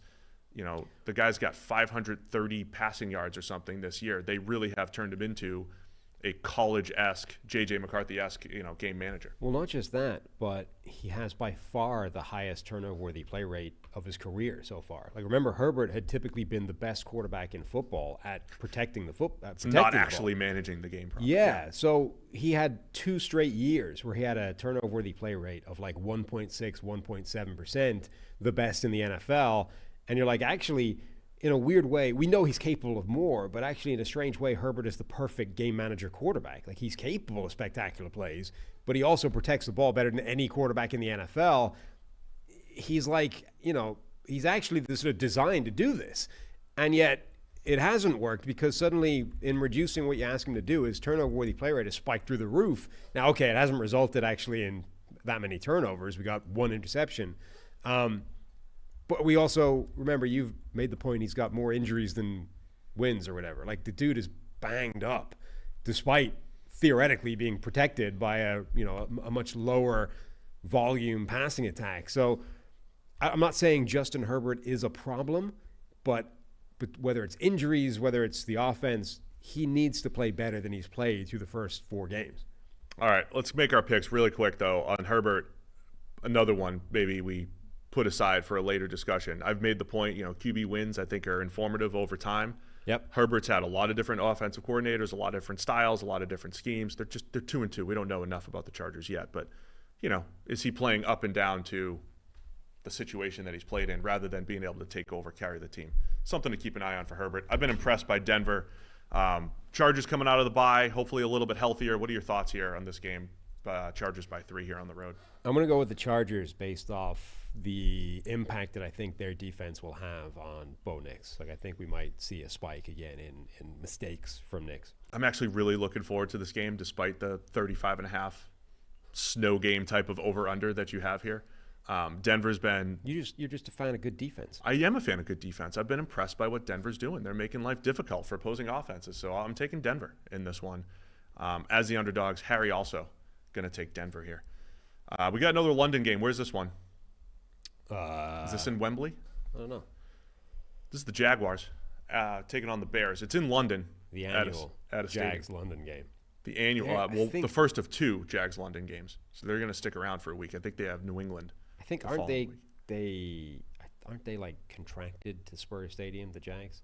I don't know. But the Bears are going to be favored by 1.5 here in this game. Jags coming off their first win. They're 1-4. Bears coming off a big win. Caleb Williams' best game. It is the generational prospect bowl here, Sam. Yeah. This one is Trevor Lawrence versus Caleb Williams. Spurs Stadium again. The next one. Tottenham. Yeah, the next one they're home in Wembley, though. Oh, so the Jags have to go all the way to Wembley. All the way. How far is that commute? I honestly don't know. From Tottenham. Yeah. Ben Stockwell, you still watch us? Give us some information here. What's the commute from Tottenham to Wembley? God.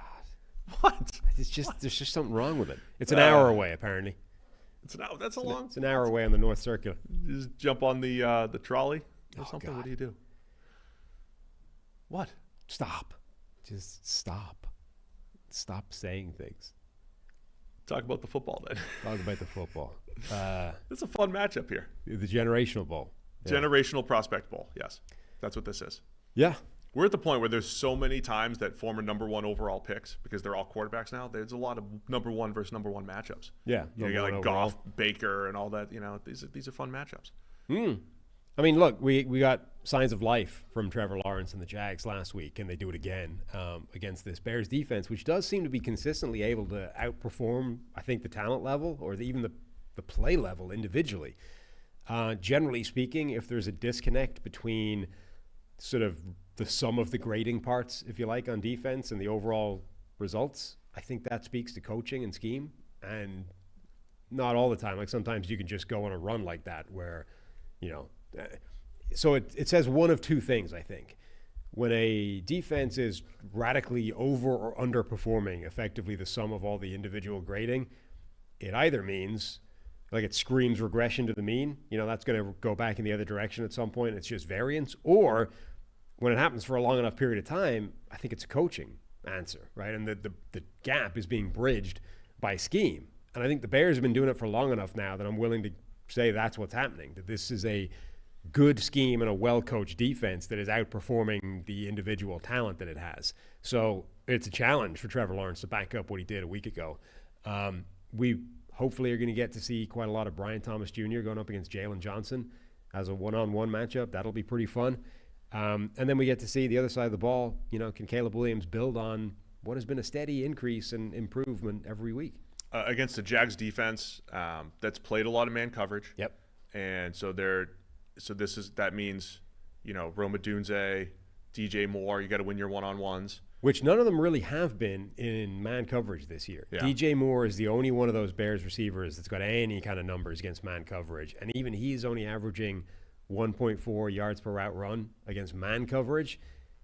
Most of their damage has been done against zone of some description. One more thing to add to the equation here. The Bears have only won, the last time they've won a game outside of Chicago, their last road game they've won, Week 12 last year at the Minnesota Vikings, and they only won 2 all of last year, at Washington in Week 5, Minnesota in Week 12. Haven't won outside of Chicago. 3-0 at home, 0-2 on the road. Remember Tennessee? They spent over a year winning a game outside of Nashville, right? Yeah. Something to keep an eye on. Bears being on the big road trip here for Chicago. Plus, you get the extra time zone change. for the another Bears. hour. Yeah, Bears Central time. The Jags aren't dealing with that. No. Yeah, I mean, I'm looking forward to this. Caleb Williams, Trevor Lawrence. The other one, Trayvon Walker, right? We spent so much time on the show talking about Trayvon Walker. For 2+ years, he's underwhelmed despite sack totals. This is like, understand the difference in our analysis here. Last week he had 3 sacks, but watch the plays. Those were dominant sacks. He had other dominant pass rushes. They weren't just gimme sacks. They weren't just like Tua just falls over after an RPO. So sacks are overrated if you just use that as an evaluation tool. When you watch the other stuff, you get a better evaluation tool. And last week was the first time Trayvon Walker came out there and had a truly dominant number 1 overall pick type of performance. And again, I'll reiterate, is that an anomaly or is that a switch flip? Because if there's ever a type of player who could flip a switch, it's a Trayvon Walker, freak athlete type of player, like Rashawn Gary did previously, even though he's regressed a little bit. But Walker might have that in him, and he's going up against Darnell Wright, who's had his ups and downs, but is a similar type of player, like a late bloomer at Tennessee, who's shown some good stuff for the Bears. I think that's a fun matchup in this one, Trayvon Walker and Darnell Wright. Yeah, coming off by like a genuinely outstanding game for Trayvon Walker. Can he do that again? And then the Jags are at this point where narrative-wise, like week to week, it's like if you blow a game. I mean, if they blew that game against the Colts, like Doug Peterson may have been a game-winning field goal away from losing his job. If they had blown that game with a 2-score lead in the fourth quarter. But that defense giving up those big plays, something to keep an eye on. So Bears favored by 1.5 here. Yeah, I'm going to buy into the Bears. I believe that they are. I believe that they're concretely heading in the right direction. I'm not convinced the Jags was anything more than a blip. All right, well, I'll take the Jags to build on that, and then Harry's going to take the Bears here. All right, let's get to your PrizePicks lineup here. You get your lineup set? I have it set. Do I remember what it is? PrizePicks lineup. Mine was unveiled yesterday. We'll show it again at the end of the show, at the end of the segment here. But let's go through your picks. Do you have them up? Yep, I got them. Now remember, while you have been perfect so far in your PrizePicks lineup, mine have been very much not perfect. Yes. And in fact, last week was blown up by the very first play in the game. Thanks to our friend Zach Robinson. Some might say that was malicious. Just to prove that we didn't have any inside info when you went less than on Kyle Pitt's projection. So anyway, this is the lineup that's going to get me right back in it, right? So you've been going for 3. Just 3 picks, take them, move on, get 100% right. I am going to go for a bigger swing. I'm going with 4 this week. So I'm buying into the idea that Mike Evans typically loses against Marshawn Lattimore. So I'm going less than for Mike Evans to get 63.5 receiving yards. I believe Lattimore typically will keep him below that figure. Mike Evans less than. CeeDee Lamb.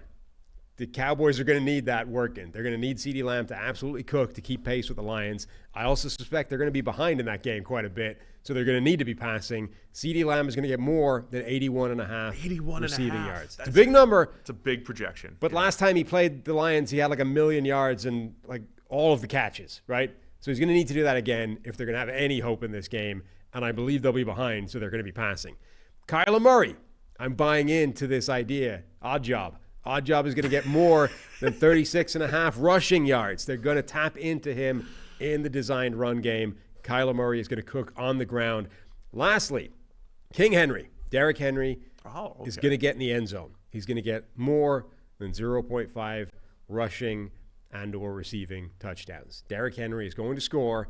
Those 4 things together are going to put me right back in the game. I'll say this. I feel much better about your lineup this week than I did last week. Last week you were couldn't have got much worse than last week. Aaron Rodgers rushing yards and things that you pulled off. It was like 6.5. You just needed 1 scramble. This is intriguing. I'm rooting for you, Sam. I'm rooting for you this week. I think these will be fun to keep an eye on. One of 2 things is going to happen, right? Either this gets me right back in the game, or it becomes the Costanza model, and you just take the exact opposite of what I'm telling you to do. 1 week away from going full Costanza. Yep.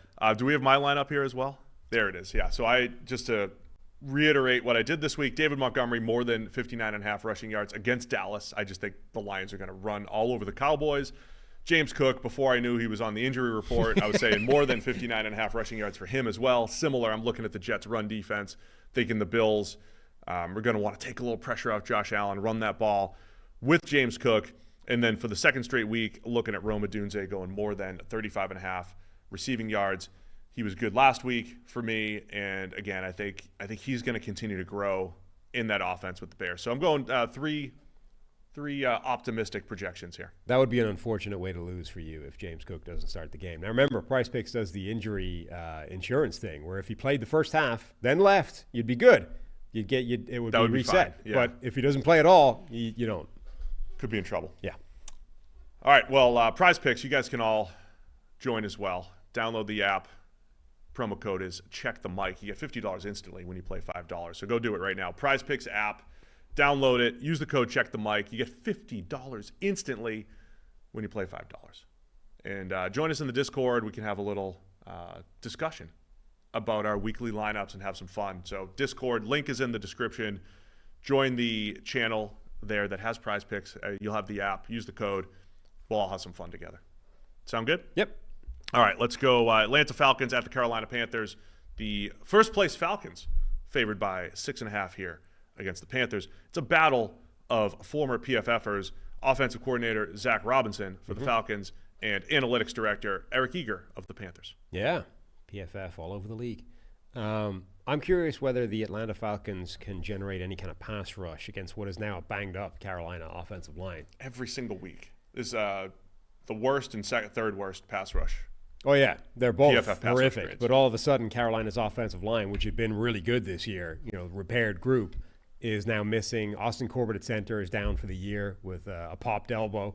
And then Taylor Moton at right tackle, I think, is down for this game as well. So 2/5 of your offensive line is suddenly missing in action. That had been a real strength, but is that enough for Atlanta to generate pressure? I'm curious from Atlanta's offensive point of view here if they're just going to morph into a pass-heavy team. Like, we talk a lot about coordinators as game plan driven, where on a week-to-week basis they might completely change the flow and just say, we're going to be pass-heavy this week or run-heavy the next week. We're going to morph into something different. I don't know if I would call Kyle Shanahan that. I think he's good at game planning plays that beat the opposing defense, but he doesn't have those games where they're going to chuck it 50 times and another game where they're going to run it 50 times. But Zach and the Falcons came out throwing like crazy against Tampa Bay, which felt game plan oriented against a Tampa team that has a big Vita Vea in the middle. Do you come out against Carolina and do the same because they can't rush the passer? You have these advantages with Drake London and Kyle Pitts when he's playing pretty well, and Darnell Mooney and the backs out of the backfield. I'm just curious to see if that's what this looks like for Atlanta and if they just continue to put more on Kirk Cousins' plate and let him just carve up opposing defenses. Because I think, obviously, against a weak Carolina defense, I think they have the ability to do that. Yeah, and it's particularly interesting because, obviously, you've got Kirk Cousins and this sort of constantly evolving thing of what he is now coming off this Achilles injury. Like, I think that the Cousins and Zach are week by week learning what this offense needs to be and how it needs to function given Cousins' strengths and limitations. And both exist, right? His arm strength is visibly diminished from previous seasons, but he's also still capable of making really good throws. We've seen that already this year. So, it's happening in a slightly longer runway than it did when Peyton Manning had a similar thing, but it's the same idea, right? They are collectively slowly rewiring what Cousins is as a quarterback, and I think that's making them better as things go. Carolina's given up 33 points per game, by far the worst in the NFL right now. Andy Dalton was outstanding in that first outing, pretty good against the Bengals coming off of his worst game last week. I think that's what picking against Carolina is a little dangerous because any given week I think Dalton can put together a really clean game like he did the first week. And again, the second week against Cincinnati played fine. They put up 24 points and he kind of brought them back into it. So that's what makes it difficult. I just think Atlanta should have a lot of success against this Carolina defense. Yeah, I think definitely their offense should do very well, even with the limitations we talked about. I think that side's going to be good. The question will be the other side. Can their defense actually cause problems for a newly banged up offensive line? Also, by the way, even if they do get pressure, Dalton's an experienced enough quarterback that he could negate that pressure just by being a good quarterback at times, right? Again, It's not consistent, but Andy Dalton is well capable of having a game where he offsets some early pressure. So that to me is the side of the ball where the game is going to hinge on. From a Atlanta defense perspective, I am curious. Like Raheem Morris hired as the head coach, in part because he's been like he used to be he called a Tampa 2 coach because he was in Tampa and they were running that scheme, and then he's with the Rams and he kind of took over Brandon Staley's scheme, and he kind of took what was best from Staley's scheme and he kept it going, and then he became kind of like a 5-man blitz type, create a little havoc up front, create some one-on-one mismatches. Like, in other words, he's done a lot of different things defensively. He doesn't have a scheme. How does he adjust as the season goes on to the fact that the Falcons don't win a whole lot of reps one-on-one up front? Does he start to evolve? So I'll be keeping an eye on Raheem Morris and how they're moving that forward.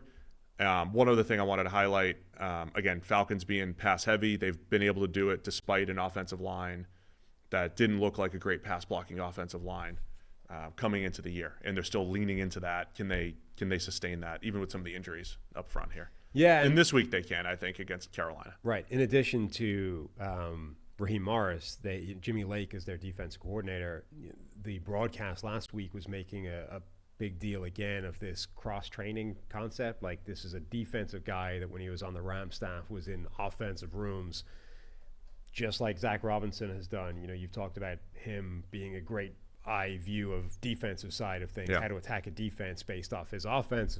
Raheem Morris has had that cross-training. Like, this is a trend, particularly, I would say, of the McVay coaching tree, but also Shanahan. Like, this group of coaches seem to specifically want to go and spend time on the other side of the ball to learn how that side does it and better be able to attack when they go back to their side. So the Falcons now have an entire coaching staff full of those guys. It's a big week where the home team's the underdog here, Sam. And that's what we have again. It's a big number. Atlanta by 6.5 here on the road. Where are you going to go with this one? Man, I wrote down Carolina, and as we've talked it through, I kind of hate it. But I'm going to stick with I'm going to stick with the Panthers. I get it either way because, again, I think Dalton's capable of moving the ball with that offense. I'll take Atlanta, though. I think they could build off of last week and continue to lean in the pass game and put up some points against Carolina. Harry's also going to take Atlanta here to cover the 6.5. Sunday Night Football, Cincinnati Bengals at the New York Giants. Bengals favored by 3.5 here in New York. Over-under is 48.5 from our friends over at FanDuel. A little surprised this became a Sunday Night Football game, but the Giants always – you don't get a lot of these types of matchups, I guess. What types? I don't know. It's usually like Giants-Cowboys. It's usually a Giants in a division game. You don't get a whole – like the Giants aren't they didn't look like a good team coming into the season. And the only time you usually get that type of team on primetime is if it's an historic matchup. So, like, they were kind of rolling the dice on Sunday Night Football. They're a big draw, though, surely. They draw. New York media market, et cetera. Anyway, 1-4 Bengals and the 2-3 Giants. I'm curious did Tyrone Tracy spark a Giants run game, or was that just a flash in the pan big game, which can happen? But if he did, like if Tyrone Tracy has broken out and he's now an answer to that run game, if we get Malik Neighbors back, and again, he's not out of the concussion protocol 2 weeks on effectively from that head bouncing off the turf play. Couple concussions that have gone longer than like the standard 7 to 8 days there. And maybe they're just being, cautious, overly cautious. Maybe it's just trending in that direction now. And there's plenty of, it's Thursday, right? We haven't had the injury report on Thursday. There is still time for him to clear the protocol and play in this game. And I think the expectations are that he will, but still him being there already at this stage is at least notable. But if Tracy sparked the run game, if Malik Neighbors is back in action, if, they've actually found a couple of skill position players, if Daniel Jones is able to continue this, he'd been playing pretty well up to the deep ball in the last couple of weeks. Yeah. And last week it was like, oh, look, he remembered how to throw the deep ball as well.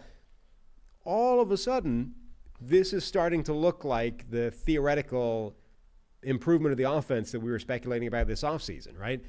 If Neighbors is able to have that impact, if Jones is able to go back to being the guy that he was supposed to be when they gave him that contract, right? We're not sold on him, but we think he can get even better in this offense. Brian Daboll is still a really good offensive-minded coach. And the Bengals defense is kind of trash. This is an offense that could do some damage. I just wanted to highlight, the Giants' offense has been pretty impressive. Now, what they score against Dallas? Like 15 points? Yeah. But they did move the ball, and we kept saying, Daniel Jones missed a couple deep balls that were there that changed the outcome of that game. He was very effective against Seattle. And they didn't have the run game in that performance. Right. And so the Giants, we've talked for years now about their pass protection being like you can't run an offense with the pass protection that they were trotting out there and the way they were playing. They have officially, through 5 weeks, crept back toward average. The number 16 pass blocking grade in the NFL is the New York Giants, a team that was perennially bottom 5 from a pass blocking standpoint. Run blocking is not there yet, but as you mentioned, Tracy, the drunkard, runs like a drunk, as you said, in a positive way, in a positive, endearing fashion. Yes. Tracy running the ball extremely well last week, and kudos to Daniel Jones. I think playing within structure, getting the ball out of his hands, and finally showing that he can have some success outside of Malik Neighbors. What's so funny now? It's always funny when people like rock up to the chat, the out of context stuff, where they just sort of show up and like, what the hell is going on here? So somebody called Billy says, I missed this, but who is Harry and why do we care about his picks? The chat is helpfully answering that Harry is your son. Brian Neal sums it up best, I think, by saying, Steve's son historically has a better record than both Sam and Steve. That's why we care. That's why you care. So that's both who he is and why we care about his He's having a rough few weeks, but he's historically better than us. So Harry's my 9-year-old, yes.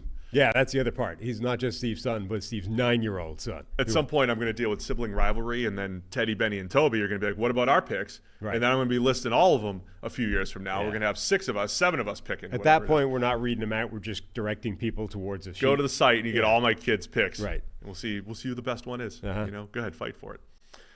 Cincinnati Bengals, top 5 scoring team, second worst scoring defense. The other story of the season, I was talking about Raheem Morris maybe making adjustments on defense.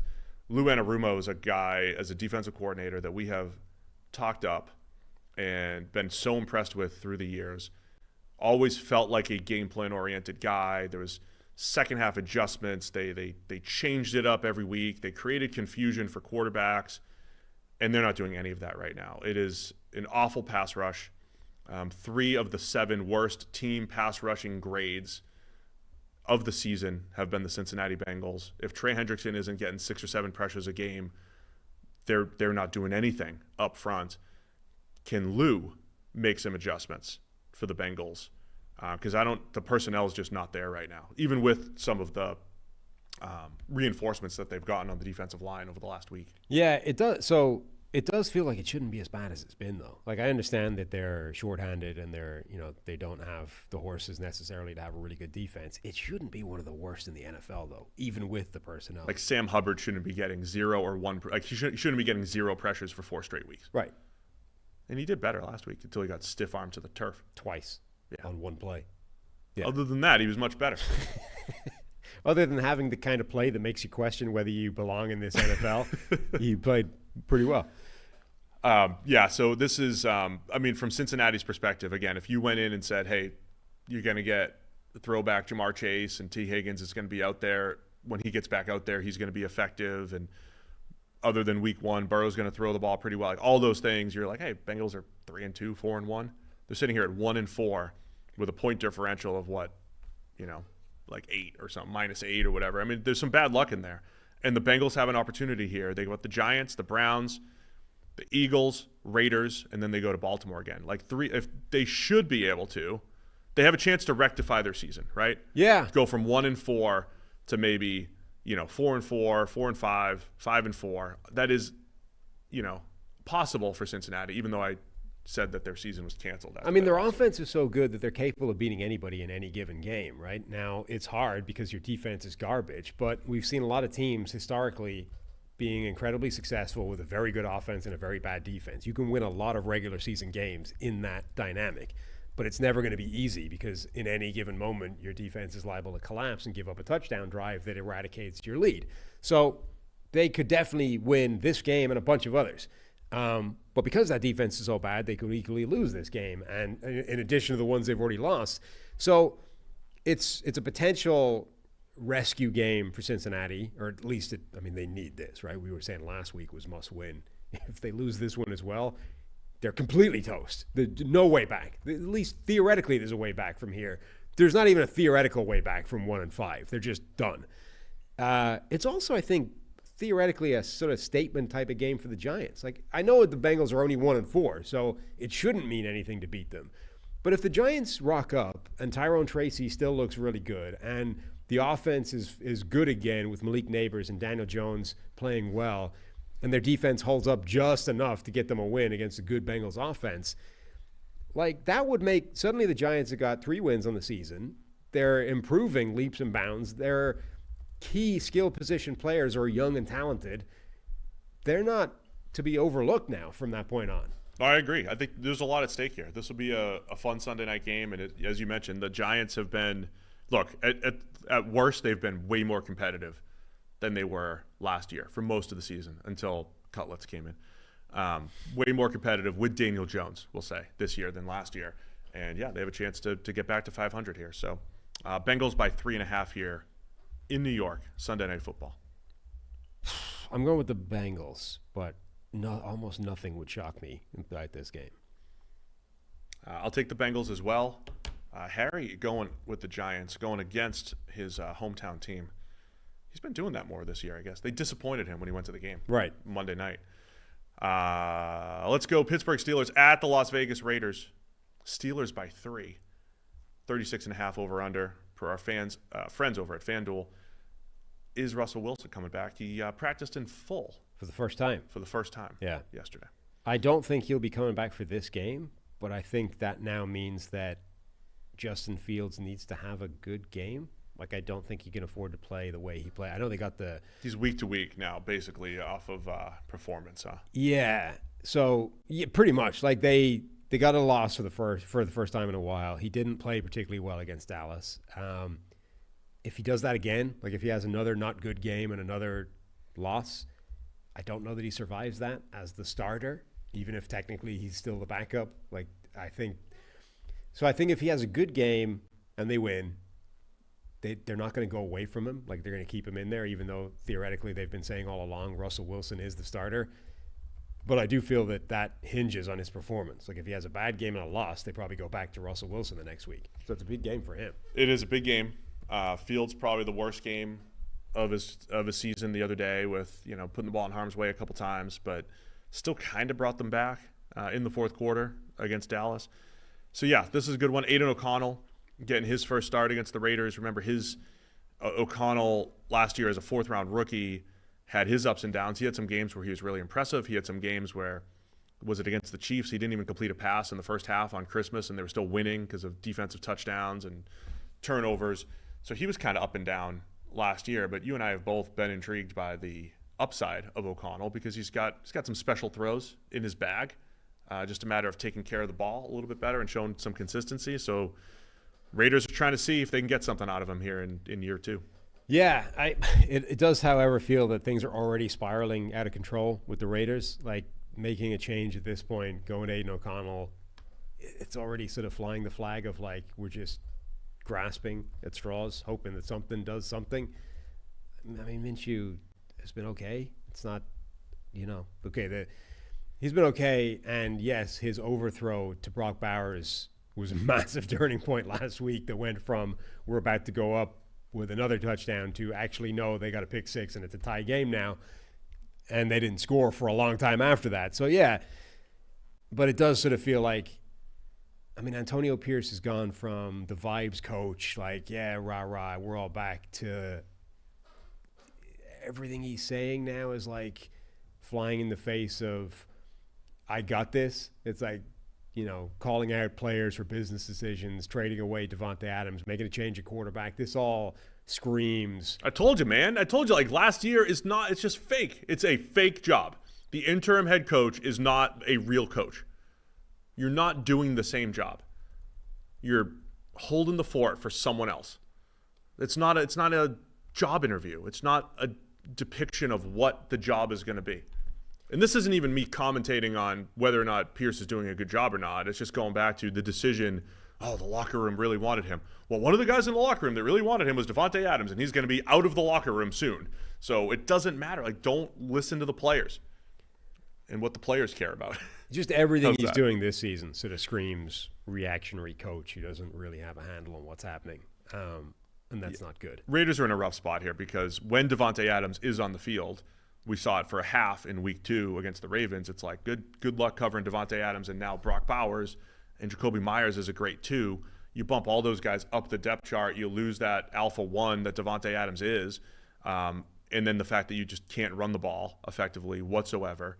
And now you lose Christian Wilkins on the defensive side of the ball as well. He's out for a period of time. So, yeah, I think it's a rough time for the Raiders right now. Yeah, really is. 3-point underdogs at home. Big game for the Steelers too. I mean, they were really close to being 4-1. Play away from being 4-1, right? Where Landon Roberts is a Pittsburgh hero for the rest of his life for jumping over the pile and forcing a fumble at the goal line. Maybe he's still a hero. I don't know. Where are you going to go still with this one? Play. I'm going to go with the Steelers. I feel like the Raiders are in they're circling the drain at this point. I think this is terminal. God, I hate picking this game. It's like you don't know what you're going to get from Aiden. You know, you can get good Aiden. I mean, we said this. Like, look, he might not be the same player that he was in college, but his college tape was insane. Like, if you watched only his highlights, it was as strong as any quarterback in that draft. But if you watched his lowlights, it looked like a different player, like genuinely a different player. The stuff that he was doing, like if you'd written strengths just from his sort of good stuff, all of the things you wrote down as strengths of his game would have been immediately invalidated by everything you watched in his bad reel. You're like, oh, he reads it. Nope. Like, just completely different player, like Jekyll and Hyde insanity. So, it's a wide range of outcomes for him as a starting quarterback. Yeah, give me Pittsburgh, even though O'Connell could break my heart on this pick here. Give me Pittsburgh to cover the 3. Harry also taking the Steelers here on the road in Vegas. Indianapolis Colts at the Tennessee Titans. Titans favored by 2.5 here against the Colts. We should see Anthony Richardson back this week coming off the hip pointer. They lost last week in that tough one against the Jags. Titans coming off of a bye. They're 1-3. They had their first win Monday Night Football last time we saw them against the Dolphins. So let me ask you a question. Does Indianapolis get better or worse with Anthony Richardson at quarterback? I made the statement the other day, for 2 straight years, Joe Flacco has made an offense look better. Mm-hmm. I believe that. I believe that is a fact. So you believe they downgrade by going back to Richardson? Yeah, but they should go back to Richardson. No, I'm not saying they should. Yes. But it does make them less likely to win this game, effectively, is the question. The couple conflicting variables here is they haven't run the ball as effectively the last couple weeks. That's coincided with the Jonathan Taylor injury and Richardson being out, right? You do lose a little flexibility with Flacco.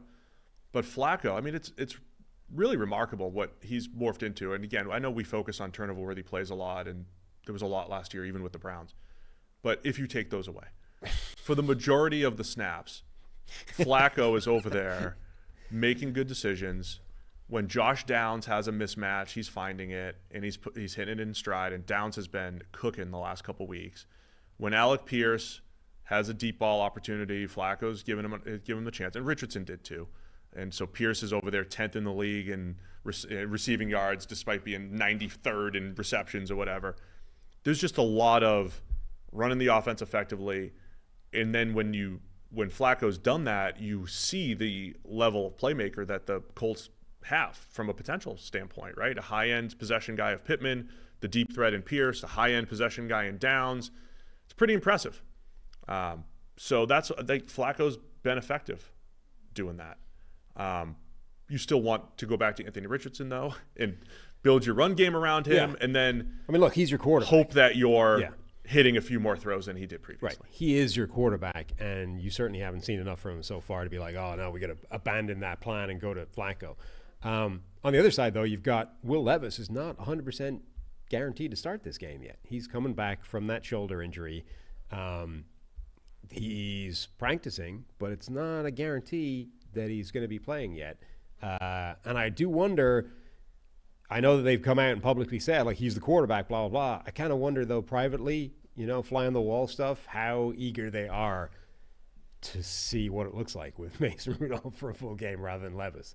And if it is Anthony Richardson versus Will Levis, I mean, what a wheel of fortune of quarterback outcomes. We could get anything in this game. We've spent a lot of time breaking down the psyche of Will Levis and the way he plays football.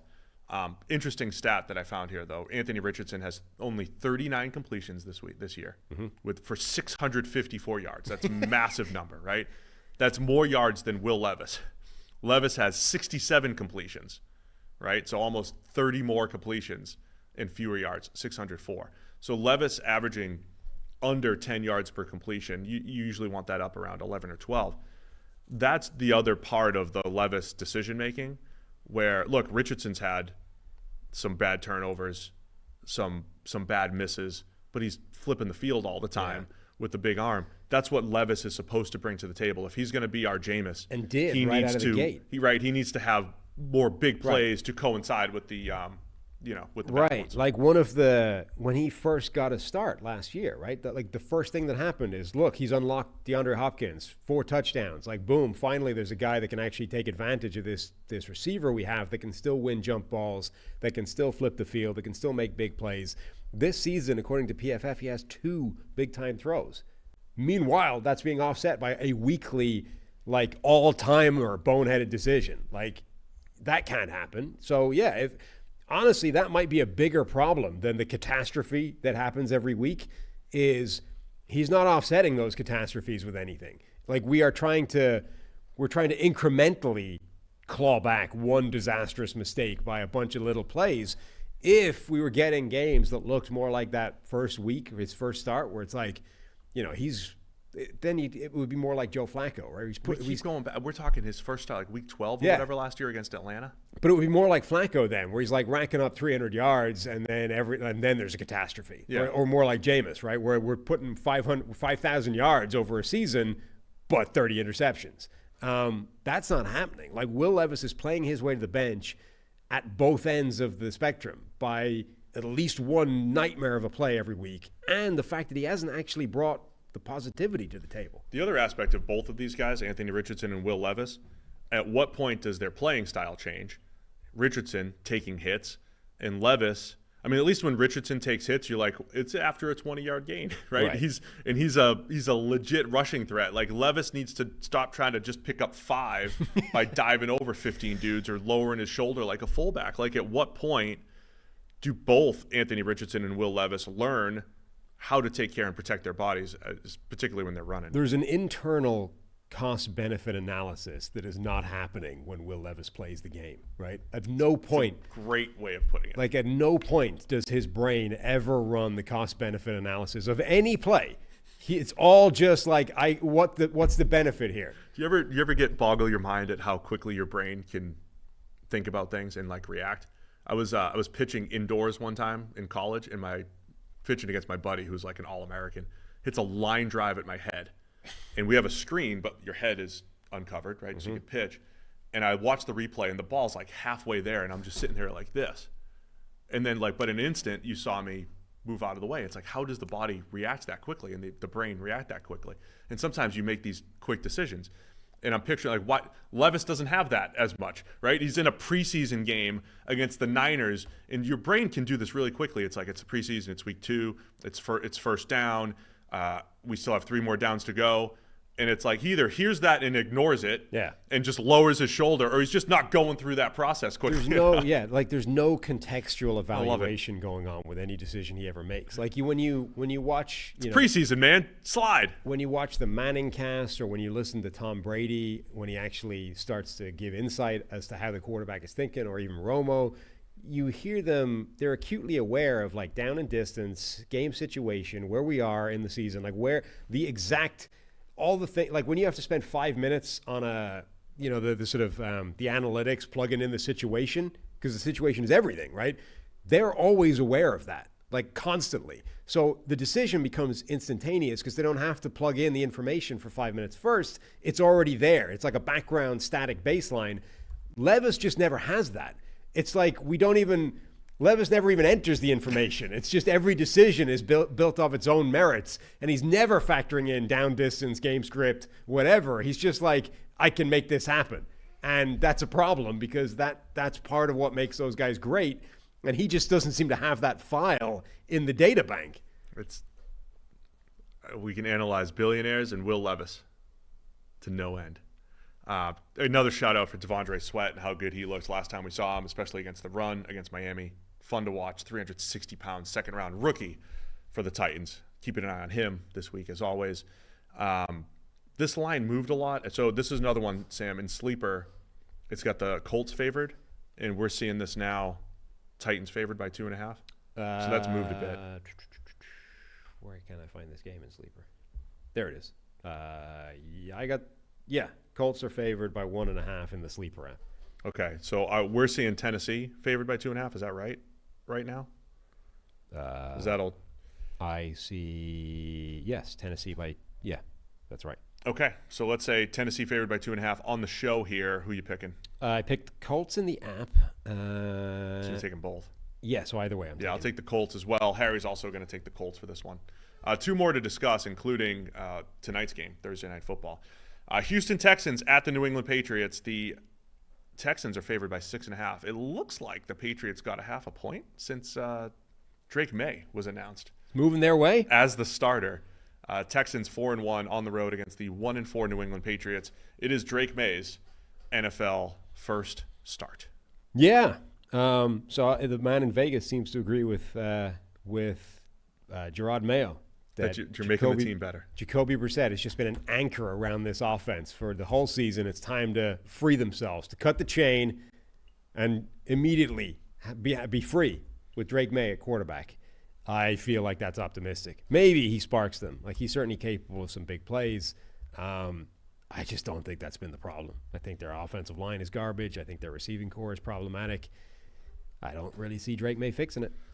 Yeah, we broke this down a little bit on yesterday's show. I don't want to spend too much time on it, but I did look up the Texans under DeMeco Ryans have faced 3 rookie quarterbacks. It was last year Bryce Young, who they lost to, by the way. Bryce Young, Will Levis, and then this year Caleb Williams. In those games, the Texans have given up 200 yards per game, 208 yards per game passing. They've averaged 7 sacks per game in those 3 games against Bryce Young, Will Levis, and Caleb Williams. 7 sacks per game.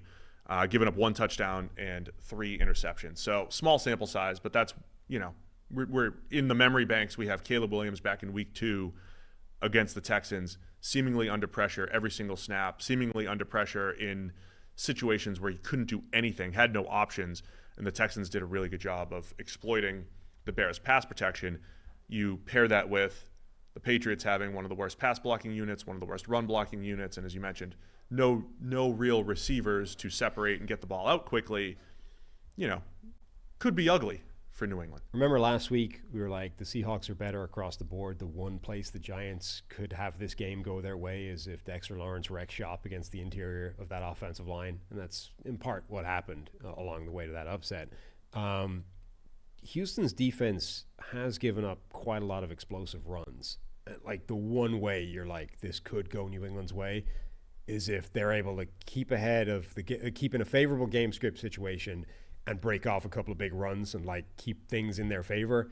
All of a sudden protect that ideal, which again is a hope, not a strategy. Sure. Of can we keep the pressure off Drake May because the run game is absolutely cooking. And Ramondre Stevenson has a big game, breaks off a couple of big runs. We're never too far behind. Everything's good. Maybe if that happens, New England has a prayer. Otherwise, I think they're just overmatched everywhere. I will add to that, just off the top of my head, 5 weeks into the season, week 1 against the Colts, that was the game where Anthony Richardson had 9 completions for 200-something yards and missed 2 big throws. Right? Probably could have had 11 completions for 3-something against this Texans defense.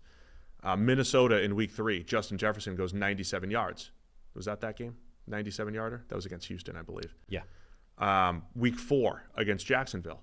That was the game where we lamented Trevor Lawrence missing Christian Kirk for probably a 65-yard touchdown. Brian Thomas Jr. for another 50-yard touchdown. The Texans have had open receivers running deep last week against the Bills. Josh Allen goes 9 for 30. One of those incompletions was Mac Hollins running wide open for what should have been probably a 70-yard touchdown. So every single week, this Texans defense, which I like overall, I think they've got ball hawks on the back end. They've got good pass rushers. They've got a good scheme that could rush forward. They could blitz. They could do all these different things.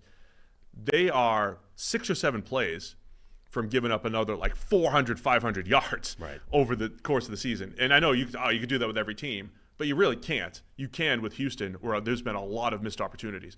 If Drake May just hits a couple of those, if they're presented again, maybe you've got something there. And I said yesterday's show, as soon as Drake May makes one big time throw, Gillette's going to be electric, like it's the Bailey Zappi era. So just be ready for that. The other thing, though, is quietly the Patriots defense has sort of fallen away. And actually now if you look at this team, they're kind of who we thought they were heading into the season, which is the defense is taking a step back. The offense is just garbage because they don't have any talent. And now we're throwing a rookie to the flames and hoping he fixes everything. I mean, there's a reason this is a fairly significant line in Houston's favor. They're still giving up top 10. They're still top 10 scoring defense overall. But it's moving in the wrong direction. Like yeah. It's regressing at a time where it needs to be at its best because the offense stinks. Yeah, they got the Bengals at the right time. They got the Dolphins without Tua. So there's some favorable matchups there for New England to this point. All right, 6.5. I'm going to take Houston here. I think Drake May will have a couple positive plays in there that you feel good about, if you're a Drake May or a Patriots fan. But I think Houston can be too much for them. Yep, same. Harry's also going to take the Texans here. Let's cover the 6.5 in New England. I told Bobby to have a chowder for me. Oh, yeah? While he's out there. You recommend really any for spots? Him. Not in the Foxborough area. Not where they're going to stay. Go? Because they might stay in Rhode Island. They're like, I don't know. But Rhode Island, if they're in Rhode Island, you get some oysters down there. It's a good spot. I don't know how much time they have to go out and have fun. How many got time to have breakfast with us here? Maybe, this got enough time to go get a spot in the morning, the game? Go have a chowder before the game at 7 a.m. whenever we met him for breakfast when he was here last year. All right, let's wrap it up. Thursday Night Football. It's tonight's game. San Francisco 49ers at the Seattle Seahawks. Niners favored by 3.5 here. Niners 2-3. Seahawks 3-2. Seahawks sitting atop. They atop the NFC West? They are, yeah. Nice. We've hit the point in the season where I'm usually good. Like early in the season, I'm good. I got all the records off the top of my head, and we're starting to get complicated here. Luckily, we haven't had any ties yet, and that always throws off the brain, right? But right now, off the top of my head, I'm pretty good. But yeah, Seahawks in first, 3-2. Yeah. So I'm now kind of fascinated. Like Brock Purdy, I think, is generally a really, really good quarterback, and now I'm just fascinated by the occasional team that can cause him problems. So Flores being the obvious one, right? Yeah. Multiple years in a row now. Brock Purdy against Mike McDonald's defense last year with the Ravens was one of his worst games. Now, it wasn't as bad as the stats. I think he had 4 interceptions, but he only had 2 turnover-worthy plays. Like, there were some freaky plays in there as well. But they tipped the passes. Like, they made them difficult even if they weren't Purdy's fault. And it was a struggle. Like, even though the numbers, the outcome looked worse than Purdy's actual performance was still way south of his usual baseline, right? So is that going to be, like this is now, we had earlier in the season, was that just a fluke? Or does Flores have that hex? Well, now, was that just a fluke? Or can Mike McDonald do that to Brock Purdy in addition? So we're now getting this sort of fascinating run now of specific defenses that can cause problems for what had been the meta offense over the last couple of years. The Shanahan scheme now has chinks of vulnerability, right? There's a couple of defenses that have been shown to have a really good effect against this offense. McDonald's has been one of them, but in a different place with a different team and different personnel. Yeah, my concern with Seattle is still all the injuries up front. So you've got Derek Hall, Julian Love, Boye Mafe, all questionable. Uchenna Nwosu's out again. Byron Murphy is out again. Last week, Leonard Williams came back from injury. He didn't look the same. He was you talk about Tyrone Tracy and his running for the Giants. I mean, Leonard Williams is usually really stout against the run. He was getting moved by the Giants. So I'm with you. Like the schematic battle of a Ravens derivative up against Brock Purdy and Shanahan, I think is really interesting. I just don't know if the Seahawks have the personnel right now to be able to hang with them. Niners have their own level of injuries. Where's Kittle? Is he on there now? Potential issue? Where'd that game go? lost it. They've got their own level of injuries. Kittle, full participation, so I think he's good. But yeah, I think Niners are fascinating, man, because I think Purdy is playing better.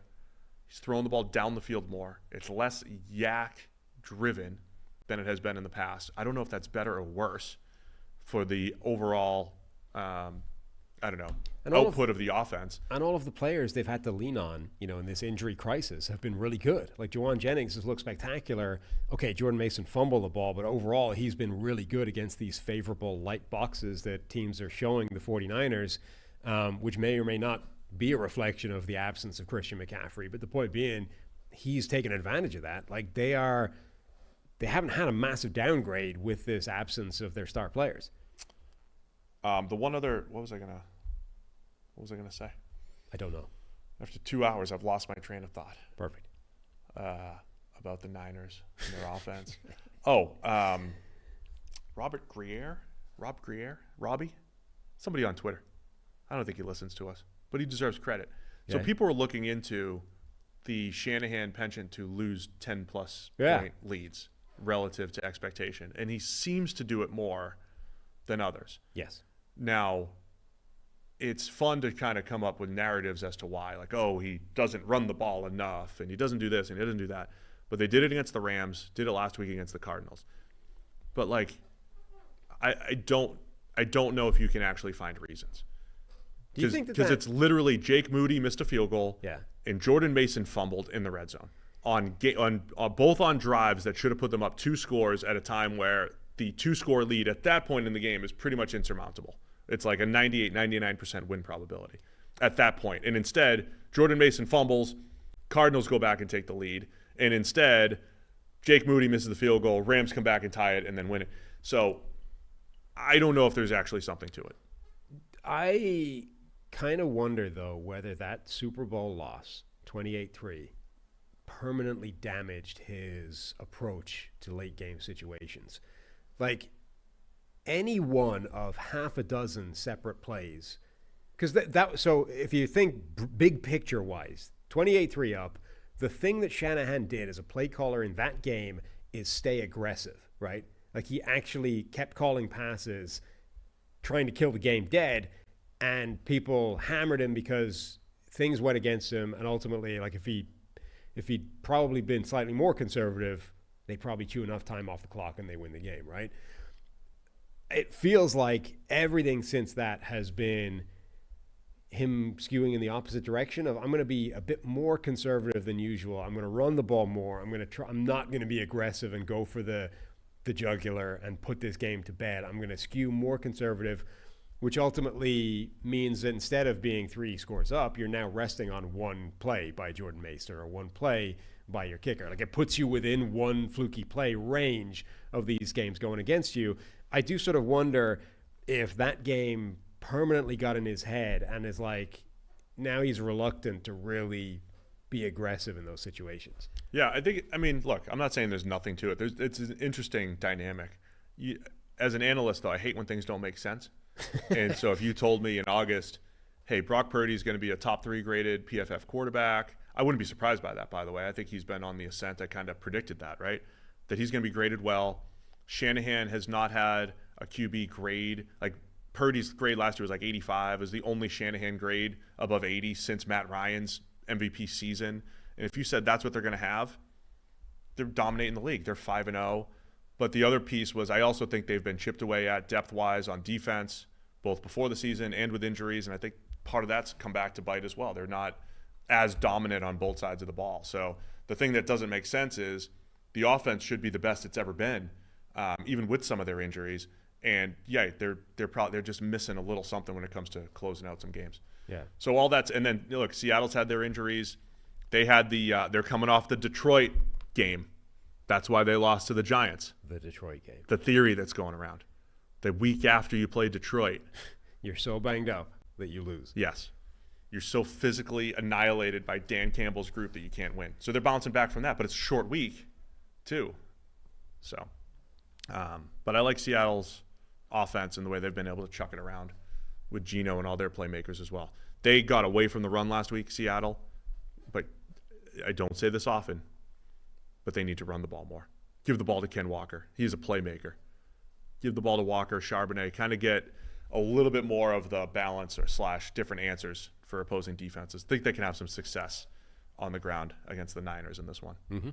Where are you going?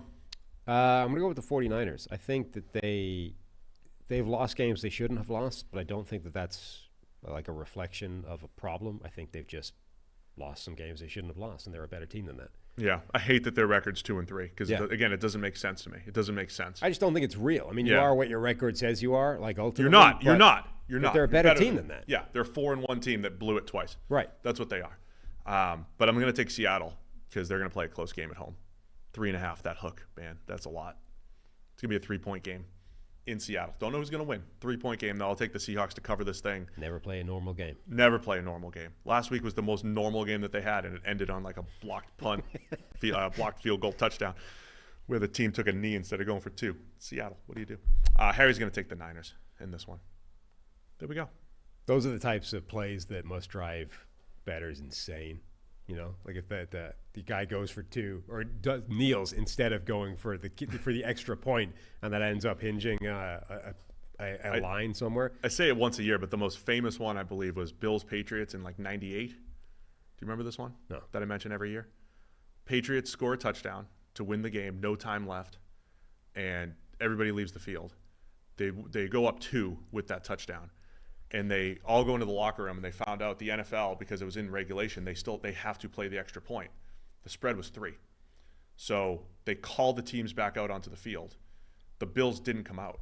So the Patriots come out to kick the extra point to win by 3, but there's no defense. So they run the snap, take the snap, run it in, win by 4 instead. So they convert the 2-point conversion. They're all the types of play, though, where it's going to get Al Michaels very excited.